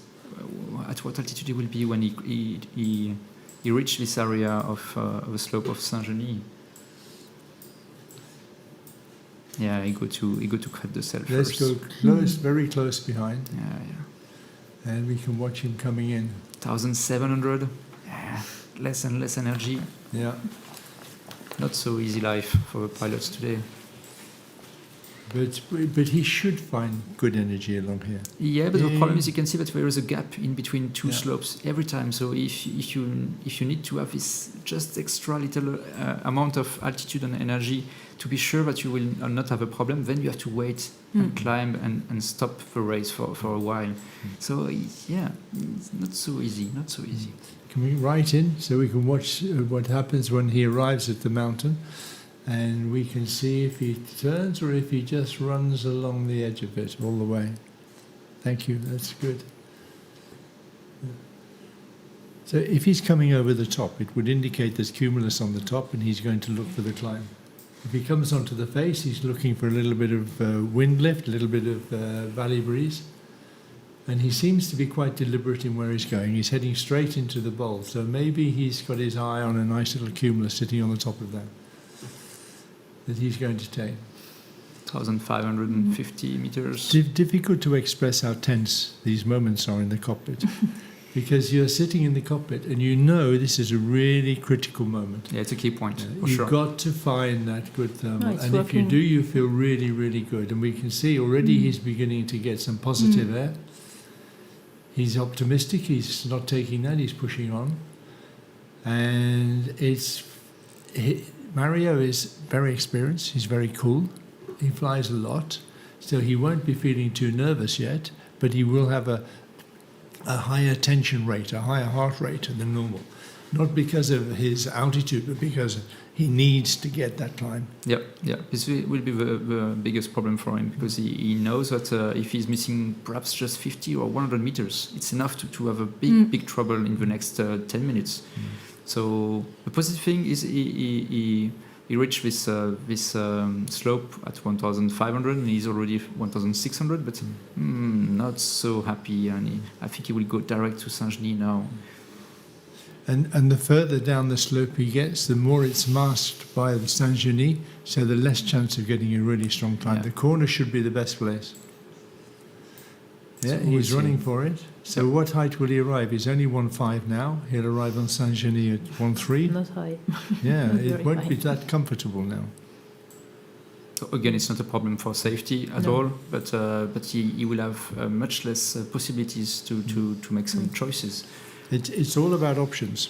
He had 3 or 4 when he started. He's used 3 of them. He's only got 1 left. Yeah, and when you only have 1 option left, it's sort of traveling hopefully in a way. You know, you're just saying, well, okay. And sometimes you have to ask yourself, why didn't the first 2 work? And how can I be sure the third one will work? But maybe he'll be really lucky and he'll get a nice climb off this. So very nice view of the mountain of Saint-Genis, which is really, really special. A lot of time in Saint-Auban, it's one of the last mountains you use to get a bit more energy just for the final glide. But today we are still on the second leg, still a lot of kilometers to do. And nobody else has climbed very high. We can see from the altitudes that most people are more or less running. And I think he's not going to be the only one to arrive in this sort of position. This will be interesting to check where is Louis Poudalik now, because he made a really, really south route, a big detour compared to the others. And we can see that it's 2,600 and something, which is 300 to 400 meters more than the others. Okay, he's not leading at all. You can see that he is bottom left of the screen, Tango Lima, but higher and perhaps with a easier route to go to this turn point of Orpia. But it's quite a distance now he made as a detour. So investment perhaps will be worth it. We will see in the next 10 minutes. And Oscar Sierra, Sebastian and Catherine are still running on. And with Marius, but they're higher. They're arriving higher in the Seurs and then on to Saint-Genis. They should be catching Mario here, I think.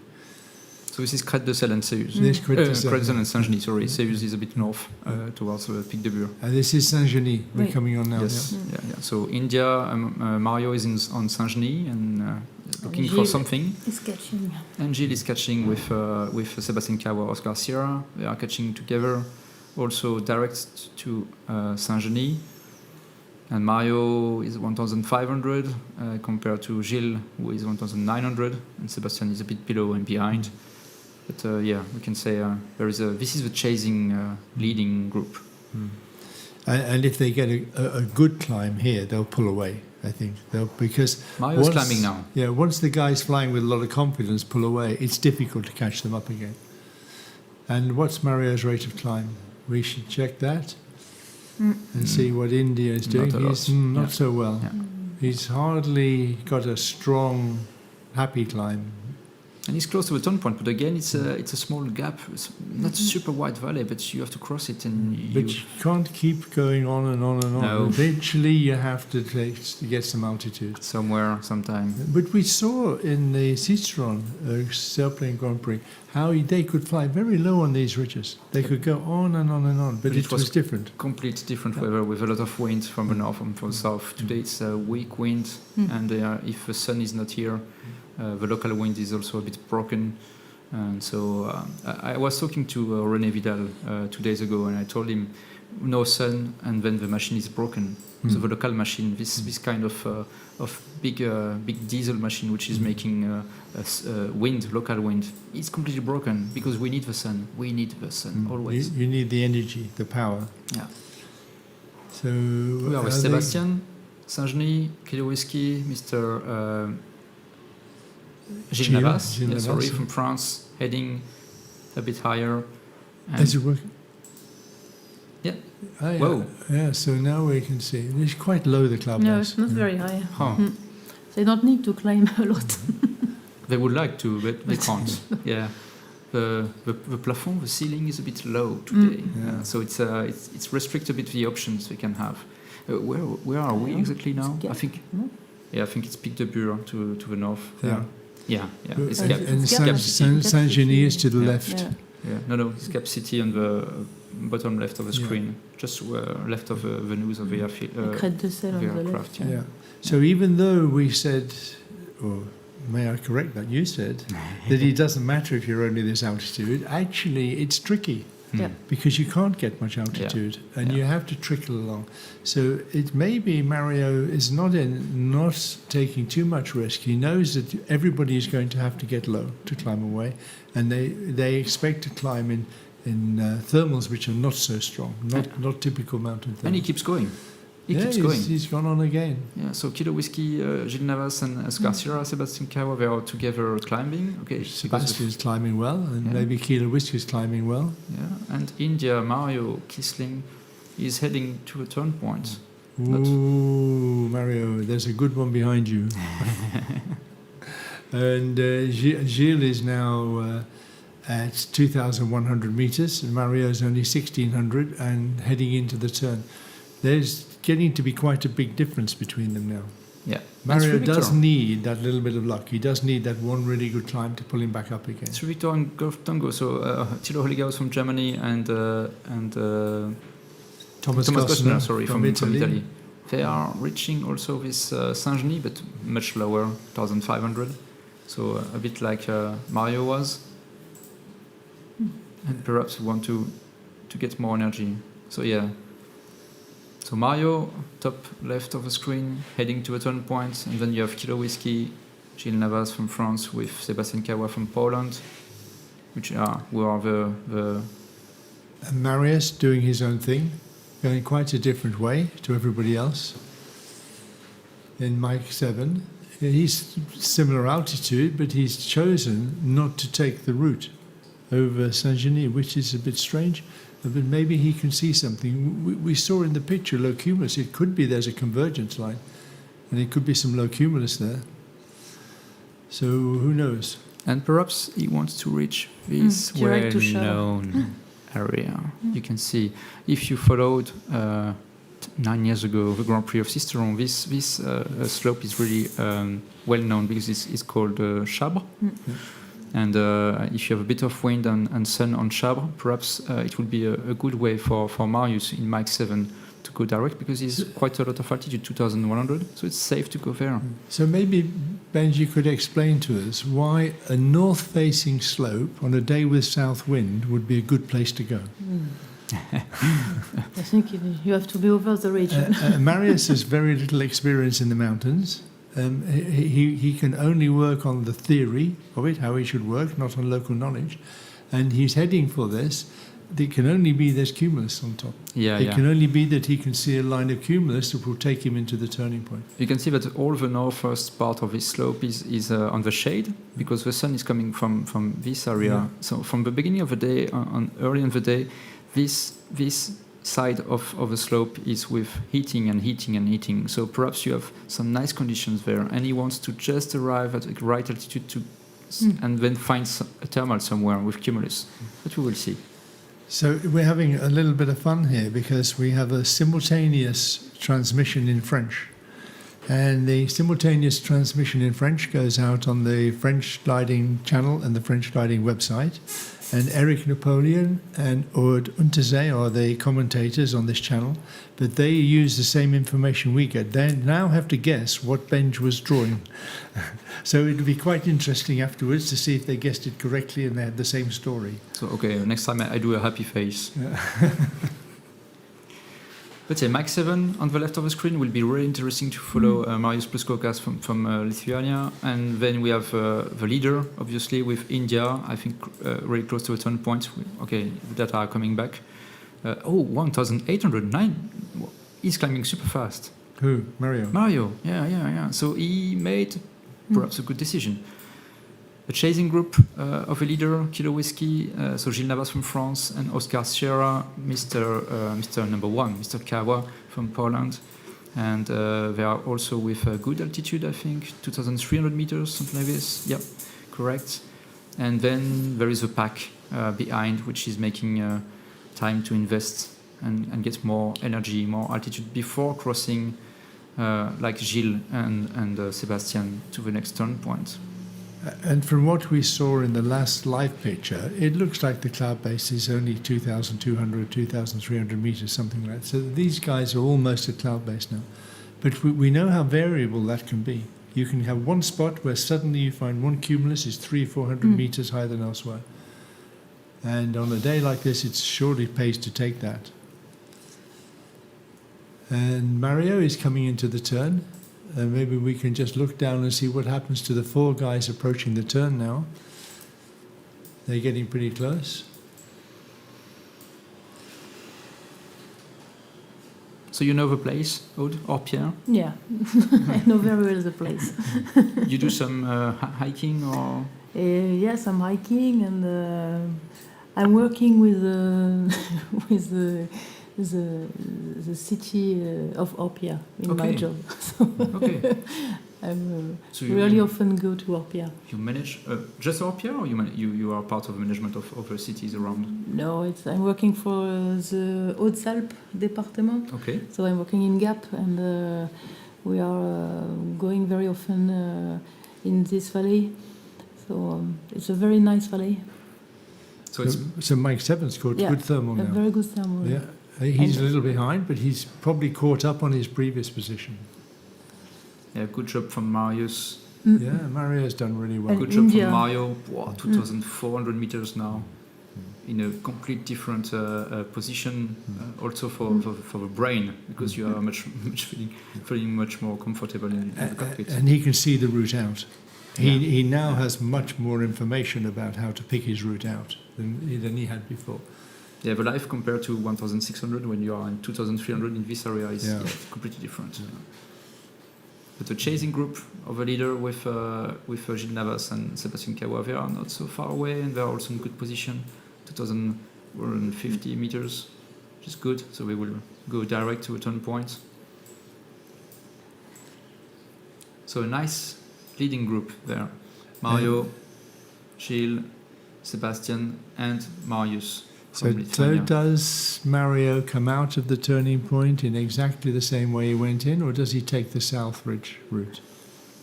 The next turn point is the Embrun, I think? Savine. Or Savine, yeah, okay, so northeast corner of a lake of Sarponçon. And Oscar Sierra and Mike 7, almost exactly the same altitude. And so they should turn, I think Oscar Sierra is a little bit closer to the turning point, but they should turn together. So Marius is doing a really good job here. He's gone his own way several times. He's come back still with the leaders after turning point 2, and that's a really good effort from him. And Sébastien is stopping to get more altitude. Yeah. He doesn't want to take any risk for now. Mike 7 stopping to climb as well. So that's Marius is stopping to climb. So Marius is also, well, why not? If you get a good thermal, good climb here, why not climb? Because you know the next part of the fight is to go back over the same area you've just come over, and it hasn't been so good. So we can see that Sébastien has got 2 meters, 1.5 meters or something like this. And Marius has got 1.5. It looks like it's maybe Sebastian's thermal's a little bit better. A bit bumpy. But the altitudes haven't changed that much. One of the things we have to remember about the rates of climb is its actual rate of climb and not a compensated rate of climb. So sometimes you get a silly number like 7 meters a second, but the average might only be 2.5 or 3 or something like that. And this was funny because Mario, India, was coming to a thermal of Sébastien, and when he reached this thermal, he was at the same altitude, but he has made the turn points. And Sébastien said, okay, no, I need to leave now. Yeah. I can't keep this thermal because this guy is in front of me. I need to push. And he's a good lead now. He must have 5 kilometers or something a lead. What's the distance to the turning point for this is 1.8, so it's 4, he was 2 kilometers, 4 to 5 kilometers difference. And same altitude. Yeah, that could be quite critical. But it's still a long way to go. They still have only made half the task. So Marius making the turn point from the south, and Sébastien with Gilles making the turn point from the east. Interesting to see Marius is going really, really, really west, perhaps Cumulus or something. They always want to get their energy, so we will see. So we look right down on what happens here. And let's see what happens. Oh, Marius has chosen to go back the same way. Interesting. Will Sébastien go with him? And will Gilles? They're coming back out the way they went in. And that's quite impressive. That's quite impressive that Marius has said, I don't care if you've been 10 times world champion. I don't care if you've won 4 Sailplane Grand Prix. I am going this way. My route was nice. I go back to this route. Yeah, I think it's very impressive that. This guy deserves to be brought to beer tonight for just that one decision, if nothing else. And I wonder what effect it has on the others when they think, wow, what does he know? Yeah, he's a newcomer. What's he know? And Mario is already back to Saint-Genis, where he was at 1,500 a few minutes ago, and he's 1,900. So he will keep going with this style of using the ridges, but pushing and pushing and pushing. Perhaps we will see. We can see Louis arrived, but not very high, on the bottom of the ridge. And Marius will run back through Louis' thermal, but so far he's not stopping to climb. I think Louis is probably climbing reasonably well, looking at his altimeter ticking over. Now the problem that Sebastian has got, and Jill is going back through the other gliders, is making sure that you keep a good lookout, because you can see on the flarm they're coming towards you, and that'll be happening for quite a while. Mario's not stopping; he's keeping pushing. Direct to Crête des Selles. Yeah, let's see where he's going, Mario. But you can imagine the mentality of this. Mario is only 1,800 meters, but he's not worried, because 10 minutes ago he was in the same place at 1,500 meters. And now he thinks, oh, this is good, I'm really high, I can keep going. So second turn point is bottom left of the screen, a bit shaded, you can see it, but with a pack of gliders, pilots all together, thermaling to get more energy. Yes, thank you. So we can see the turn points. Some of these pilots have already made the turn points, and they want to go back to the northeast for the next turn points. But some of the others, they need to reach the turn points, like Philippe de Péchy, Coach Juliette now, heading to a turn point, bottom of the screen. 3 Victor, Tilo Holigao, same. And Melanie's come the same route as Louis and Marius. And Marius, yeah. They've been a little bit maverick in their route selection, but the 3 of them chose what looks like not such a good route, but we will see when it's finished. Maybe going back, they'll pick it up better. And 72 is Sylvain. He's climbed really high, and he's going to cruise in now and see if he can catch up with the pack. But he's got a long way to go. He's a long way behind now at this stage of the flight. It's very difficult to see if he can get into the points today. And Christophe is again with that group, and that group are going to be really struggling to catch up with those first 3 or 4 the leaders. The leaders must make a mistake, or there must be a problem with the weather, so we can lose time and people behind can catch up. But no, it will be difficult, yeah. Mario now on Crête des Selles. Bonjour. And on the top right of the screen is the next turn point of Savine. This is the goal for Mario. And we saw on the live videos from the cockpit of the gliders that everything was not so high. So again, you will have this kind of gaps with a bit wide valleys to cross, and they need to find a way, the best way to cross these kind of small valleys. And maybe the next time we have recent pictures from our airborne camera, we can have another look and see if the conditions are improving or changing. We can check the cloud base. Mario is stopping to climb the same place, which would be good for him. 1,900 meters. Not bad. But Marius has climbed really high on that ridge after the turn point. That could turn out to be a good decision. He's 600 meters above Mario, but he's a long way behind.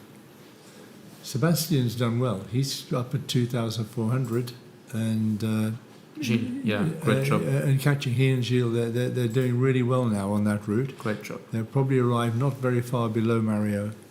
But Mario is climbing quite good. I think he's really climbing fast now. Oh no, he's leaving again. So it's interesting when you have to cross the same way twice. You wonder sometimes, how much did I learn the first time, and how much has it changed? Shall I do the same thing? Shall I use the same tactic, or what's it feel like? And we can have another look now at real time at the weather in this point, and we can see the cloud base. Maybe Brench, we can just see on the right side. It's just touching the cloud. It's a Pic de Bure, I think. I think it's the Pic de Bure, yeah. Pic de Bure is here, so it's really north part of the race of today, and all the gliders are in this area for now, and this is the mountain of Seus here, and so Mario is looking for, this is quite okay, the ceiling above the slopes, like 300, 400 meters above, And I think Mario is looking for the good spot to get some energy more in this area before crossing towards this to go to the next turn point. But we can see the clouds are not really well formed. They're a little fractured. There's quite a lot of smaller clouds. There isn't a dominant energy line there. There isn't a convergence in that sky. And there'll be a real problem with timing. You could arrive under that cloud and not get a really much energy, and the guy who arrives 2 minutes later can find it's really good.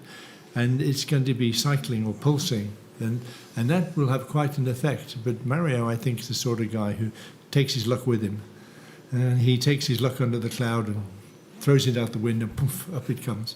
Sebastian seems to have the same gift as well. Yeah, really cold head. What is it in the cockpit, Aude, when you are in the race and you can feel that you are losing altitude and in front of you there are not a lot of solutions, but you have to keep going because it's a race. You have to go to the next turn point. So what is the feeling you can have when it's like this? I think you switch off your brain. And in Grand Prix, I did one Grand Prix in my life, and it's a funny game. So it's not good. It's not very good to say, but I think you think less. you are flying fast, and you are playing with the others, so you have to fly. So if you want to win, you have to be in front of the flow and not let the flow manage your decision. But sometimes the flow is pushing you like this. Yeah? Yes, and you need to use all of this information, the others, the weather. And today there is not a lot of difference between thermals and the ridge. So I think Mario did a good choice, but now to the east, I think he will have to climb a little bit to go to Savine because mountains will be higher. Mario is running on. He's taking a pretty direct route to the next turning point, and he's trying to push himself into where he can see maybe slightly better conditions now. Yeah. So Seus was exactly what we showed with the live from the cockpit, and we saw some I would say good enough cumulus. So we hope that Mario is seeking for that and to gather more energy now to make him bounce then to next turn. And there is a gap Tala area between Seus and Savine, I think. But I think he managed that with the best way he could, so it's okay. So there's quite a difference between the route that Marius is choosing, which I think goes to the east side of Gap, onto the ridge. I forget what that ridge is called now. And then he'll go off to the right. And the route that Mario is taking, and looks like Kilo Whiskey and Gilles and Sebastian will take, which is more to the left. It's quite a big difference now in those routes. Where is Gap on this picture now? Where can we see the airfield at Gap? Oh, the airfield of Gap is around here, I would say. So the prohibited area is in this area. So they have to choose. And I think it looks to me like Gilles and Sebastian will go off to the right. They follow this. And Marius will meet up with them at this point. And Mario is on Seus here, and Colombis. Yes, there is a hill here with some wires, and I think Mario wants to jump there and then follow the small hills there. But at one time he would have to climb because it's quite deep in the valley, so it's not so easy to reach Savine. It depends if there is wind enough on the lake. Morgon could be good up to the ridge. But if there is no wind because the sun is not so much shining, it will be difficult for him. Yeah, so there's a bit of hope here on the foot of Morgon, perhaps with some wind. Morgonnet could be good in thermals. It'd be very interesting this evening to ask Mario why he went to the west side of Gap and why he chose that route at Viseuse, because it's not evident to us why that would be a good route. But I'm sure he's seen something that he thinks will give him the edge on that part. His data will come back in a moment from the gap receiver. Is the gap receiver working? The gap receiver. Is it working? For OJ? So we'll check if we get some more data for India. Mario Kisling on the top left part of the screen, heading to the east to the next turn point, Savine. We will see Savine in a few minutes. More closely, it's really on the northwest part of the lake of Serponçon, which is a well-known lake here. I think it's not a real lake, It's a Artificial. yeah, artificial. Reservoir. They made a dam for a reservoir. Yeah, Since a lot of time. yeah. 60 years. Yeah, there are two main reservoirs in this area. So this is Serponçon and Lac de Sainte-Croix. Yeah. Yeah. So southeast part of a racing area. Serponçon is the Durance River and Sainte-Croix is the Verdon River.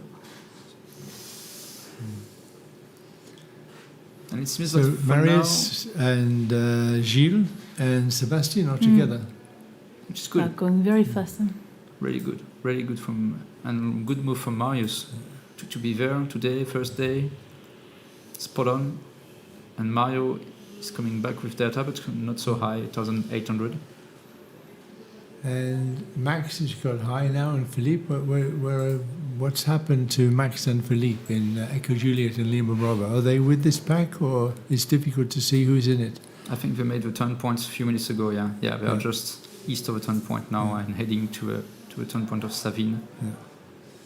And Louis has dropped back a little bit. It's difficult to see him catching up in the rest of this fight, because actually a good altitude now at the next turning point, and it's pretty much over. If you can get really high there and then you can keep the altitude on that leg, it's going to be quite difficult to catch anybody after that. Yeah, we will see what's going on when they reach the area of Morgon, and if you can climb really high. For now, it's still difficult to say, because we are in this low mountains area of the valley of Gap, and it's still difficult to predict what will goes on in a few minutes. But again, I think the pack of Sébastien is climbing. And Mario is not so high, but he's doing okay. He seems to be moving along all the time quite comfortably. I would say 1,700 meters there is not so high. Not so high. It's not okay. so low. It's okay. Yeah. It's not slow too. But at one time he will have to climb. So it's the big question in the cockpit, where I can find a spot to climb in a reasonable speed. And this is what he's looking for. And we have the three. If Marius now is a tactician, he will simply stay with Gilles and Sébastien. He would say, okay, we're out in front, let's just stick together. Yeah, I get some points today, I will take my chance on the final glide. But we'll see if he does the same thing, if he finds a new route of his own. Because that little group there, I expect will find the same route, they will take the same track and they will follow each other. And eventually, Sebastian's going to have to lead it. Although Gilles will not be a person to hang back. He won't follow anybody. Gilles is a great long-distance pilot. Yeah. Oh, yeah. He prefers to fly on his own long distance more than he flies in competitions, which is why he doesn't worry too much about what other people do. He's accustomed to just deciding what he thinks is the best plan and making that work for him. Maybe we can come right down now on top of this leading group. They're all coming together, and we can see what's going to happen to them. Mario is quite low now. Yeah.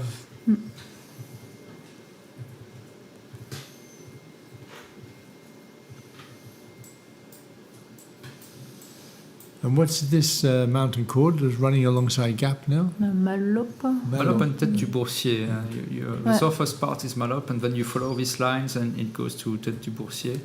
So it's a typical area we use when we want to do exactly this kind of leg from Orpia to Savine. A lot of time we use this kind of route. And you can also use what Mario did. So it's both versions of what you can do. And yeah, this pack is led by Sébastien Carroll now. With higher. A good attitude to go to Morgon. Yeah. And you think they'll take Morgon and then cross to the turning point? I would do that, but I don't know what they will choose. It's not too well. Morgon is just a little peak to the right of the. Right okay, of okay. So Savine, it's pretty close. It's in the middle of the valley, so they can follow the south side of Serponçon all the way down, and then just cross the last little part of the lake into Mario is Morgon. climbing now. Mario's climbing. Yeah. So he's good choice. He's on Colombis, I Colombis. think. And he's climbing well. He's climbing 2 meters more, so that's good for Mario. But I think it was a good time to climb. He was looking for And Kilo Whiskey too with no? think they stopped. No, they go. And Catherine and Thilo are all stopping to climb, and Werner. But all of the followers in Germany will be saying, "Go Mario, go Mario." Yeah, they'll be willing him to get that good climb that puts him ahead again. And he deserves to. Yeah, he's a very not to win, because the best will win. He's a terrific pilot to watch. Every he is. Grand Prix, he's really entertained us with his independence and the way he flies. So in the cockpit, Aude, you have something. They can see Mario climbing. They have some information in the cockpit about this. Maybe not. I think I don't know. They are not in the same altitude world. I think Gilles and Sébastien are quite very high. I think they see him, but I don't know if it's good for them to go to the left. Okay. To this thermal, I think they have to go straight away to Savine or Morgon, but they don't need to go to the left. But you have some tools inside the cockpit to check that somebody is climbing further on the task, and you can use it. Yes, with the flames you can see how they are climbing, the strength of the thermals, and if it's useful or not to go with another glider. But so it's an easy thing to follow. Yes, but sometimes it could disturb your flight because you see all the clouds, you see the ridge, you see your strategy, and sometimes it's not so good to go with the others and to wait for the others. I think it's good to do your flight. Because there is always this kind of balance between I use the others, I cooperate with them, or I do my thing because I think the flow will be a good one. I think it's good when the weather is quite difficult in pure thermals, for example, but here in the mountains it's quite easy. You have the ridge, you have the cumulus, so you know where it's working or not. And also, if you're not careful, when you see another glider on your flank, or you see another glider ahead, and you go to it, you're flying his flight or their flight. Yeah. You're not flying your flight, and then if it doesn't work for you, it breaks it, it takes the continuity out of the way you're thinking about the flight. And it's a mental war. So if you are not, if you didn't trust your flight, you are not good. It's quite frustrating to go to a place where you think there's good lift and not find it. It's much more frustrating when you go to a place where somebody else had good lift and you don't find it. So Mario still hasn't really climbed. He's still running he's at 2,000 meters, so he's climbed up a little bit. That's good. We noticed that this group with Sébastien and Gilles and Marius, they're flying in lift. They're flying pretty much the same altitude all the time. So they've got a really nice energy line now. And I think everybody is now going to take this energy line running down into the next turning point. So the next turning point, Savine, right northeast corner of the lake of Serponçon, and perhaps we can have a bit of information about Serponçon in a few seconds. You will see some. We will see some image in real from the big lake of Serponçon. It's a really nice area. This is the place where they sunk a village. There's a village underwater. Yeah, there was a village. Yeah. And it's a great junction of the mountains here. So let's see on live now. You can see some really nice footage from. We are on the Morgon, so this is the mountain on the right of the screen, and on top of the screen is what we call the écrin. So it's a lot of mountains with really high peaks, above 3,500 meters for some of them. And with some snow there, and this is a really nice area with great rocks and this magnificent blue lake. So if you go one day in the Provence area, just make a stop on this lake to have a bit of fun, and if you want to have some nice touring, go to Morgon with your family. It's really nice. Let's go back to a 3D and to the race to follow what's going on with Mario and with the chasing pack. So Mario 2000. He's climbing well. He's climbing up well now, and there's not such a big difference between the altitude it's of a tie. Mario and It's a tie Gilles. again. Yeah. And he's made good decision. He's pushed on, but actually the distance to the turn point is very similar to Sebastian's group and Gilles' group. But is the target the turn point the next? I'm not sure. Well, maybe they've got to go more around to the left, so we'll see what happens. Gilles, I think Mario will get there first, but I think the gap is going to be quite small. The other will use Morgon, I think, to They will turn make a stop to Sabine. Morgon. He was 4 kilometers ahead at the last turn, so by the time they take this turn, I'm not sure he'll still have 4 kilometers. It'll be interesting to see what the difference will be when they come out of the turn.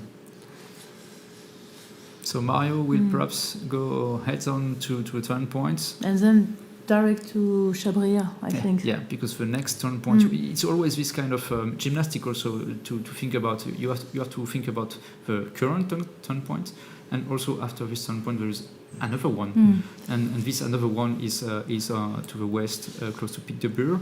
And so perhaps Mario will just reach turn points and go to these slopes on the top left of the screen, and then get energy there, I hope, for him. So tactically, it's important to start thinking about what you're going to do after the turning point and which way you're going to go, because the altitude you have at the turning point will limit the decisions and the options that you have.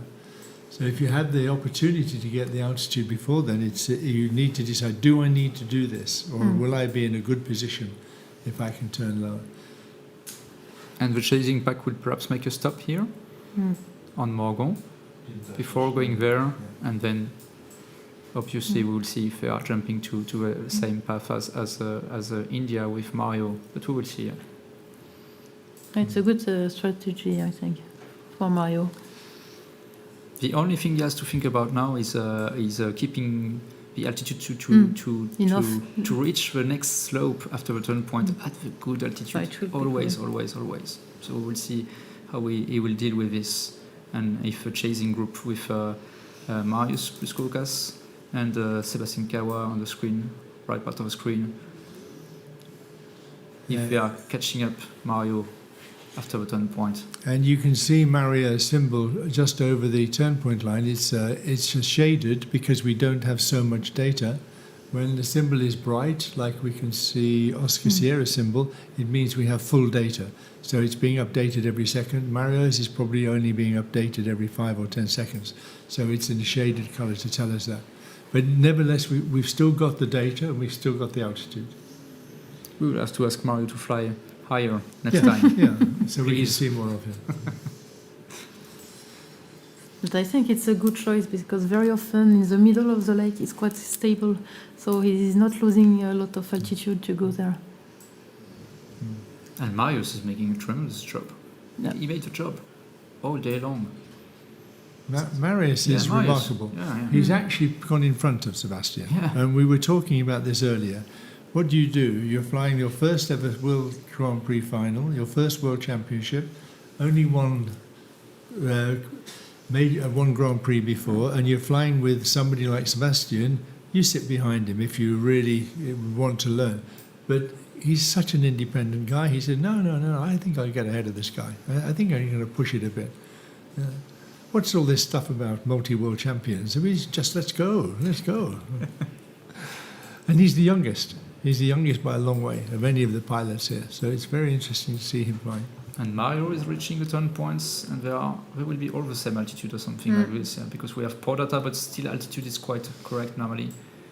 And and behind, another two chasing group. So one choose to make the left route like Mario, and one choose to make the right route like Oscar Sierra, so Sebastian and Marius Buskoukas, and Gilles Navas from France. But they are quite far away. It's a question of 10 kilometers maximum, but same altitude, 10 kilometers behind is quite a lot. So the Morgon, and then turn left, just cruise through the lift a little bit, Chabrière. Turn left, and then go straight across the valley to the other side, or turn and come back to the west? I think they will go to Chabrière. It's a south ridge, so yes, here. And then to Piolit, I have to climb a little. They have to climb Piolit or before to cross the Col Bayard and direct to Pic de Bure. Yeah, this area is a low area of Col Bayard, so we have to get a bit of energy here before crossing. Yes, 1,200. It's not so low. It's quite high. No, it's quite high. If you have to cross it, it feels quite uncomfortable. It's low compared to the mountains, but the ground is quite high. But even so, from that altitude, you can continue all the way to Asp if you need to. If you have 1,300, something like that, you can continue along the valley. And before Pic de Bure, you have mountains, Charence. That is a good mountains to have a good thermals. And if we can just look more at this leg that's coming in, that's good. Pic de Bure can be quite interesting if you're low. The south face or the southeast face can be quite difficult to low down, and you have to come all the way around the corner to get the climb. You have smaller mountains before Pic de Bure that are very good. And you hope that this will be a good climb here to take you around onto the peak. Yeah. So we should pick up the data again when they're coming on this leg to go to the southwest, and as they come down, we should be able to compare again if there's been any gain for the group with Sébastien and Gilles on Mario, if he's lost a little bit of his lead. Yeah, this will be interesting when we get more data in a few minutes, because I think we will have a pack with a lot of gliders all together, with Mario, with Sébastien. So 2,500 and Gilles and Marius and even Golf Tango is not so far away. They are all at the same altitude in the area of the turn points, and we will see who makes the lead after this turn point. Yeah. And we've been very focused on the people at the front, but we mustn't forget there's a whole load of guys just looking to catch up. But of course, as the distance is consumed, as they carry on, it's beginning to get more and more difficult to get there. And we have pilots who've never flown here before this week. And we know that some of these guys will struggle really hard, especially on days like this, because they just don't know what's ahead of them when they're flying. Guys like Oscar Hudrien from South Africa. He's a great guy, great competitor, but he's going to take him half the competition just to work out where everything is. It's a problem with the competition in the mountains, that you can benefit a lot from the local knowledge and the amount of time that you fly there. So let's see Oscar.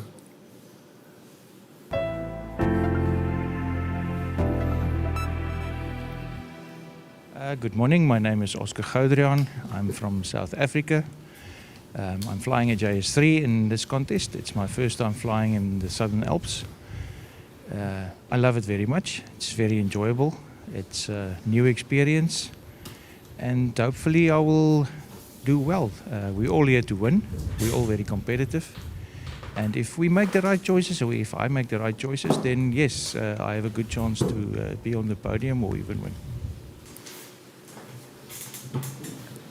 That's great. Oscar and his brother, Lawrence, great competitors, great guys. And their father, Klaus, was also a great competitor.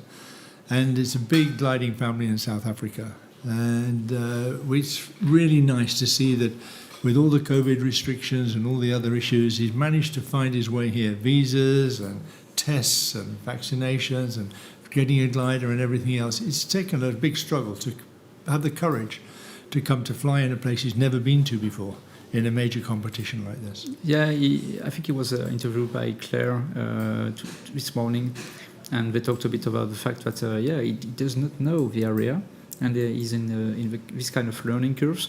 He's also a mountain pilot, because in South Africa you have also some mountains, and especially close to, I think, Cape South, and they are making some competitions. But he told frankly that it's working a bit differently, especially because today is really moist, and he is missing this kind of a lot of energy and wind on the slopes, and so it's much more chaotic for him to be here, and much less black or white things when you arrive on the mountain. It's not working so easy. So it's difficult, but you will learn really quick.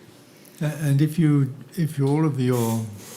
most of your flying has been done in South Africa, you realise that they fly very fast in very strong thermals. And I've flown there quite a lot with these guys, and they just don't get it when we fly slowly. They just don't get it. They say, well, why should we fly so slowly? Because we'd only have 2 meter thermals. And it's really interesting to fly with them because when the weather's good, they are really fantastic. They fly really, really well. And you saw that today, for now, it was all about changing of speed. They made it for the first leg to reach altitude and reach more altitude and to be in a safe way in the valley of Ubay. And then it was going back to a low area. So India with Mario was pushing quite a lot in the front and not waiting for any thermal. And then they go back again to the east, and it was also another story. And the end of the race will be also different. So this changing of mode in the cockpit is not so easy to handle. It definitely isn't very easy because if you fly in an area where the thermals that you take in a flight will all be more than 4 meters or 5 meters, it's difficult to understand why you would want to slow down to go a little bit further just to find a 2 meter thermal.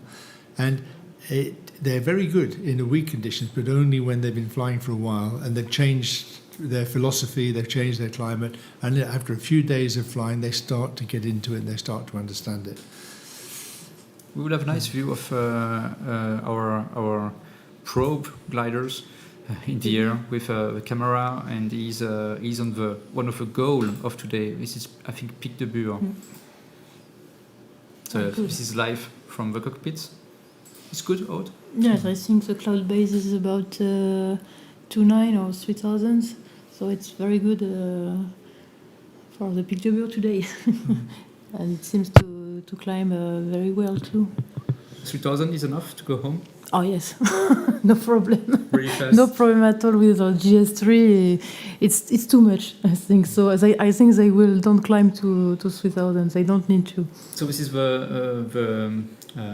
really the goal of today now. They want to reach this area of Pic de Bure, climb the fastest possible, just enough, and then push. Maybe for some people, if they could climb enough in Piolit, maybe the arrival is okay. If they are good flying to the Pic de Bure, if they don't lose too many altitudes, I think they could come direct. But the turn point is Cluse, I think. Cluse, maybe it needs. La Cluse, yeah, yes. not Cluse, sorry. Yeah. La Cluse. It's west of Pic de Bure, but it will climb all the south parts of Pic de Bure. And the wind is southwest now? Yeah, today's breeze, so southwest wind. So it will be no problem. So we hope that we will be able to cross this pass of Bayard, Col Bayard, so east of Pic de Bure, and then Charence, they can rebondir in French, like we say. You can jump to Charence and go to La Clappe and Pic de Bure without any problem. And game is over. Game is over. No, maybe they will win. The game is on. If you both leave at the same height. If you are not high enough. The final glide is very exciting. Yes, but if you are not high enough before Pic de Bure, and if you are losing a lot of time to go to La Cluse, game could be over. Yeah. So we are entering the money time of this race now. Yeah. The goal is so close, but there is still this kind of pressure in the cockpit because it's really close. You can touch it, but still you need to work hard. And you know that there isn't going to be a chance to get it back. No. If you haven't got it now, it's too late. Yeah. Although we have seen before mistakes made on the final glide. We've seen things happen on the final glide, and even when we are really comfortable that everybody's coming home, still things can happen. It's unpredictable, but with these gliders in this situation, 3,000 meters here or cloud base should get them home, and should get them home at a good speed. Oh yeah. They should be able to really burn it back. 500 meters, too much. And we're keeping this image for you folks for a few minutes because we're still waiting for them to come back into a data area, and they should come back into this as they climb up on the Pic de Bure and get back to a good altitude, and then we'll pick it up again from there. And we can see, looking away from the Pic de Bure into the north, out of the South Alps, going to north towards Grenoble, the weather looks nice. Weather looks nice, cumulus, but of course you don't fly there so much because the cloud base normally comes down, I think. Yeah, as usual in this area of the race, it was, I think, a bit difficult because, as Aude told us yesterday, there was some rain on the eastern part of the race area, and this made a bit too much moisture in this area and a bit of too much cumulus and overcast and spread out and too much shade at the end. So again, this kind of the sun is the engine, and no sun, and then the engine is broken. And usually when you have rain, you have a lot of wind, and the day after, and not today, so it's still wet. Usually you have Mistral just after the raining day. And the earlier on when we saw Gintas was very low in the Barcelonnette Valley. Well, he's returned now. He's come home and he's landed back here, so he's safe and sound, which is nice to see. So we can be happy for Gintas that he's back here, but he won't be so happy that he had to land out at Barcelonnette. So we should be coming back into a data area again. It's important to us. There is a receiver near Gap, but we think it's not working, which is a bit of a nuisance because this is a common area for us. So we hope that come Monday we can fix some of these problems and get these receivers switched on again. But we have still enough data to see that Mario is 2,200 and he is now west of Chabrières, and he's crossing directly Col Bayard towards Pic de Bure.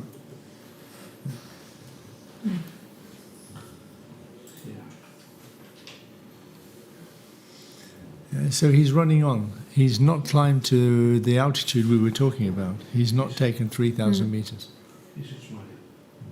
So Mario is here, heading to the west. And the first slopes are here and here. And we will see how we deal with this area to get the first thermal to reach the good altitude and then to go along the slopes of the Pic de Bure like this, and to reach the turn point of La Cluse.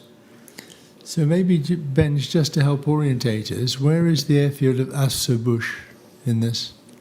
Asp is just... Oh, it's more southwest. Oh, it's more southwest. Yeah. Okay, so it's quite a long way back. Yeah.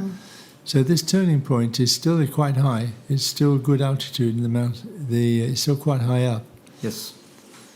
And Mario's got how far to run now? He's going to, about 10, 15 kilometers to run? Maybe a little more? Yeah, I would say 20, and then he reach the turn points. But his goal is just to arrive at a good altitude on the first slopes at the foot of the Pic de Bure. So we will see if he gets some nice energy there. 2,000 meters. Still okay, Aude, there? Yes, I think you will climb just before the Pic de Bure, but it's not dangerous. It's okay, no problem. And I think it is sunny in the Pic de Bure, so there is wind, there is thermals, and the mountains just around Pic de Bure are quite low, so it's easy to climb. And from what we can see there, Benj, which is the south slope of the Pic de Bure? Is it just after the turning point? No, the turning point is already on the west. On the west side of Pic de Bure. Yeah. The south is much more here. So for those visiting pilots who know it, the observatory is on the north side of the mountain. Yeah, it's around on here. The ridge. Yeah, around here. So it's also an astronomy place. Yeah, and I think they are working actually on there. They are. We have some video of the Pic de Bure. Maybe we can have a look at that. Although our live camera is doing a great job of keeping us updated with that.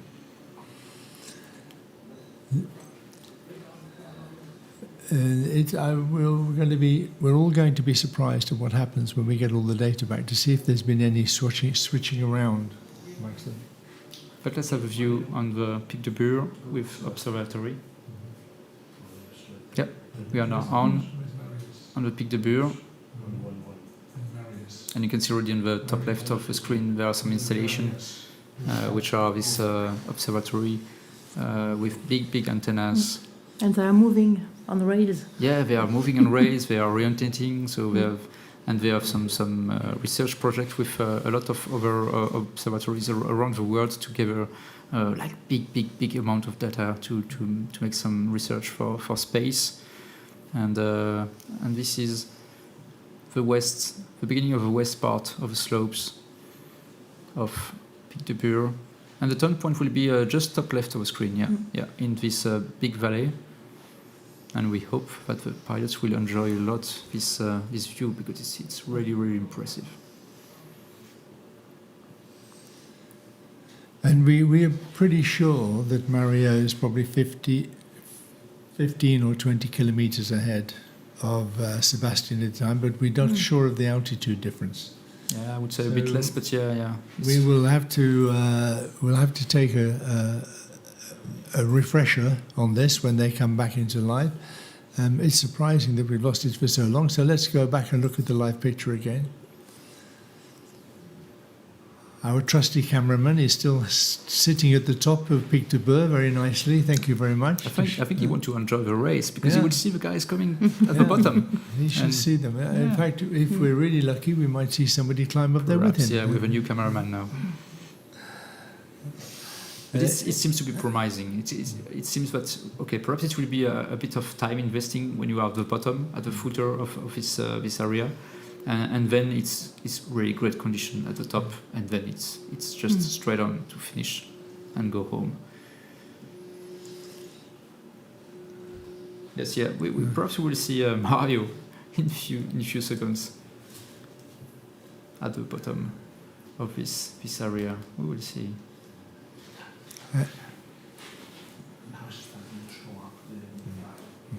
Yeah, he's beginning to come back into coverage again. One of the problems with the data coverage in this area is you put receivers in the valleys where there's power and internet and all these things, but actually we could be better if they were on the top of the mountains, but there's no power point and no internet connection on the top of the mountains. So when we lose the information, it's because they go behind one mountain and the receiver's in the other valley. So we have to be a little bit patient and come back. Maybe one day we have a receiver in every valley. We're actually working on the plan to put receiver in some of the gliders so we can do an aerial transfer, but that isn't working quite yet. So we're coming back to live. And Mario's back. Yeah, he's coming back into a good reception area. Good altitude, yes. Very nice altitude to go there. Pic de Bure is at 27. Yeah, 27 for the top of Pic de Bure. So if you really want some suspense, you can watch them pop up one after the other, and then we can see who it is that pops up. And it'll be a surprise to all of us. Who will win? It would be a question of who is the furthest on this leg, so the closest to the turn point of La Cluse, you can see on the left of the screen, but also who is the highest. Oscar Sierra is now back 2,400, so he has no advantage altitude behind Mr. Kawa. Mario is leading, same altitude as Sebastian. And he's 9 kilometers behind. 9. Yeah, so there were 8 at the second turning point. He's 9 now. So it's looking good for Mario at the moment. Is it time for Mario to take some time? Sorry? Is it time for Mario to enjoy it, take his time? Well, no, I think the game's not over yet, but he's got a definite and big advantage here. It will be a relief when you see the guys below him after the turn point. When he's turned out. Yeah. Because he should see them on his flam. He'll know who's behind him. And they will see him and they'll know how far he is ahead, which may encourage them to push a little bit too hard. So what do we reckon we need in altitude at the turning point to come home? I think 2.5 is far enough. 66 kilometers after the last turn point. So I'm very cautious, so I'm not an example to the last leg. 2,700 is enough? It's too much. It's too much. I so think 2,500 perhaps. But they need to finish at 500 meters. It's glide ratio 33. Easy. 2,500. But the ground is 500 too. So yeah. So they need to have about 2,500 meters, or Maybe. some energy on the way home. Yeah. Should be okay. Maybe Angers is okay too, because you have a lot of cumulus to go back, so It they could have be. to manage the So fly. once Mario has rounded this turning point and is on his way back towards the control point and Saint-Aubin, we can put the total energy screen up and we can see what differences there are. So Sebastian, Gilles Navas, now they are on the south slopes just before Pic de Bure, and they are already gathering some energy, so it's good thing. And they will follow this line going to the top of Pic de Bure. So now it's really a ride to this slope, and they enjoy it. He goes back without Mike climbing. 7 is with Marius, also a bit below 2,100. 2,000 meters. Hey, René Vidal it's not so far away, René, from Chile. He's catching up well. It's quite low. And Philippe Depeche is arriving as well. There's been a little bit of a changeover in between the turning point. Whilst they've been cruel to us. They've been changing places whilst we can't see them. Huh? Yeah, it's just to ask if you follow really the game or not. Yeah, if we're really up to it. And Philippe's doing okay. He's going to be on Pic de Bure very soon. And Sebastian is keep going 2,250. But I think he he's wants climbing. He wants to climb. Correct. Yeah, yeah. Which is questionable, perhaps. I think he doesn't need to climb.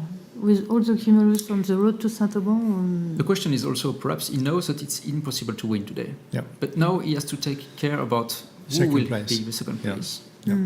He might have said, okay, well, let's forget the first, let's go for the comfortable second, and let's hope that Mario is pushed.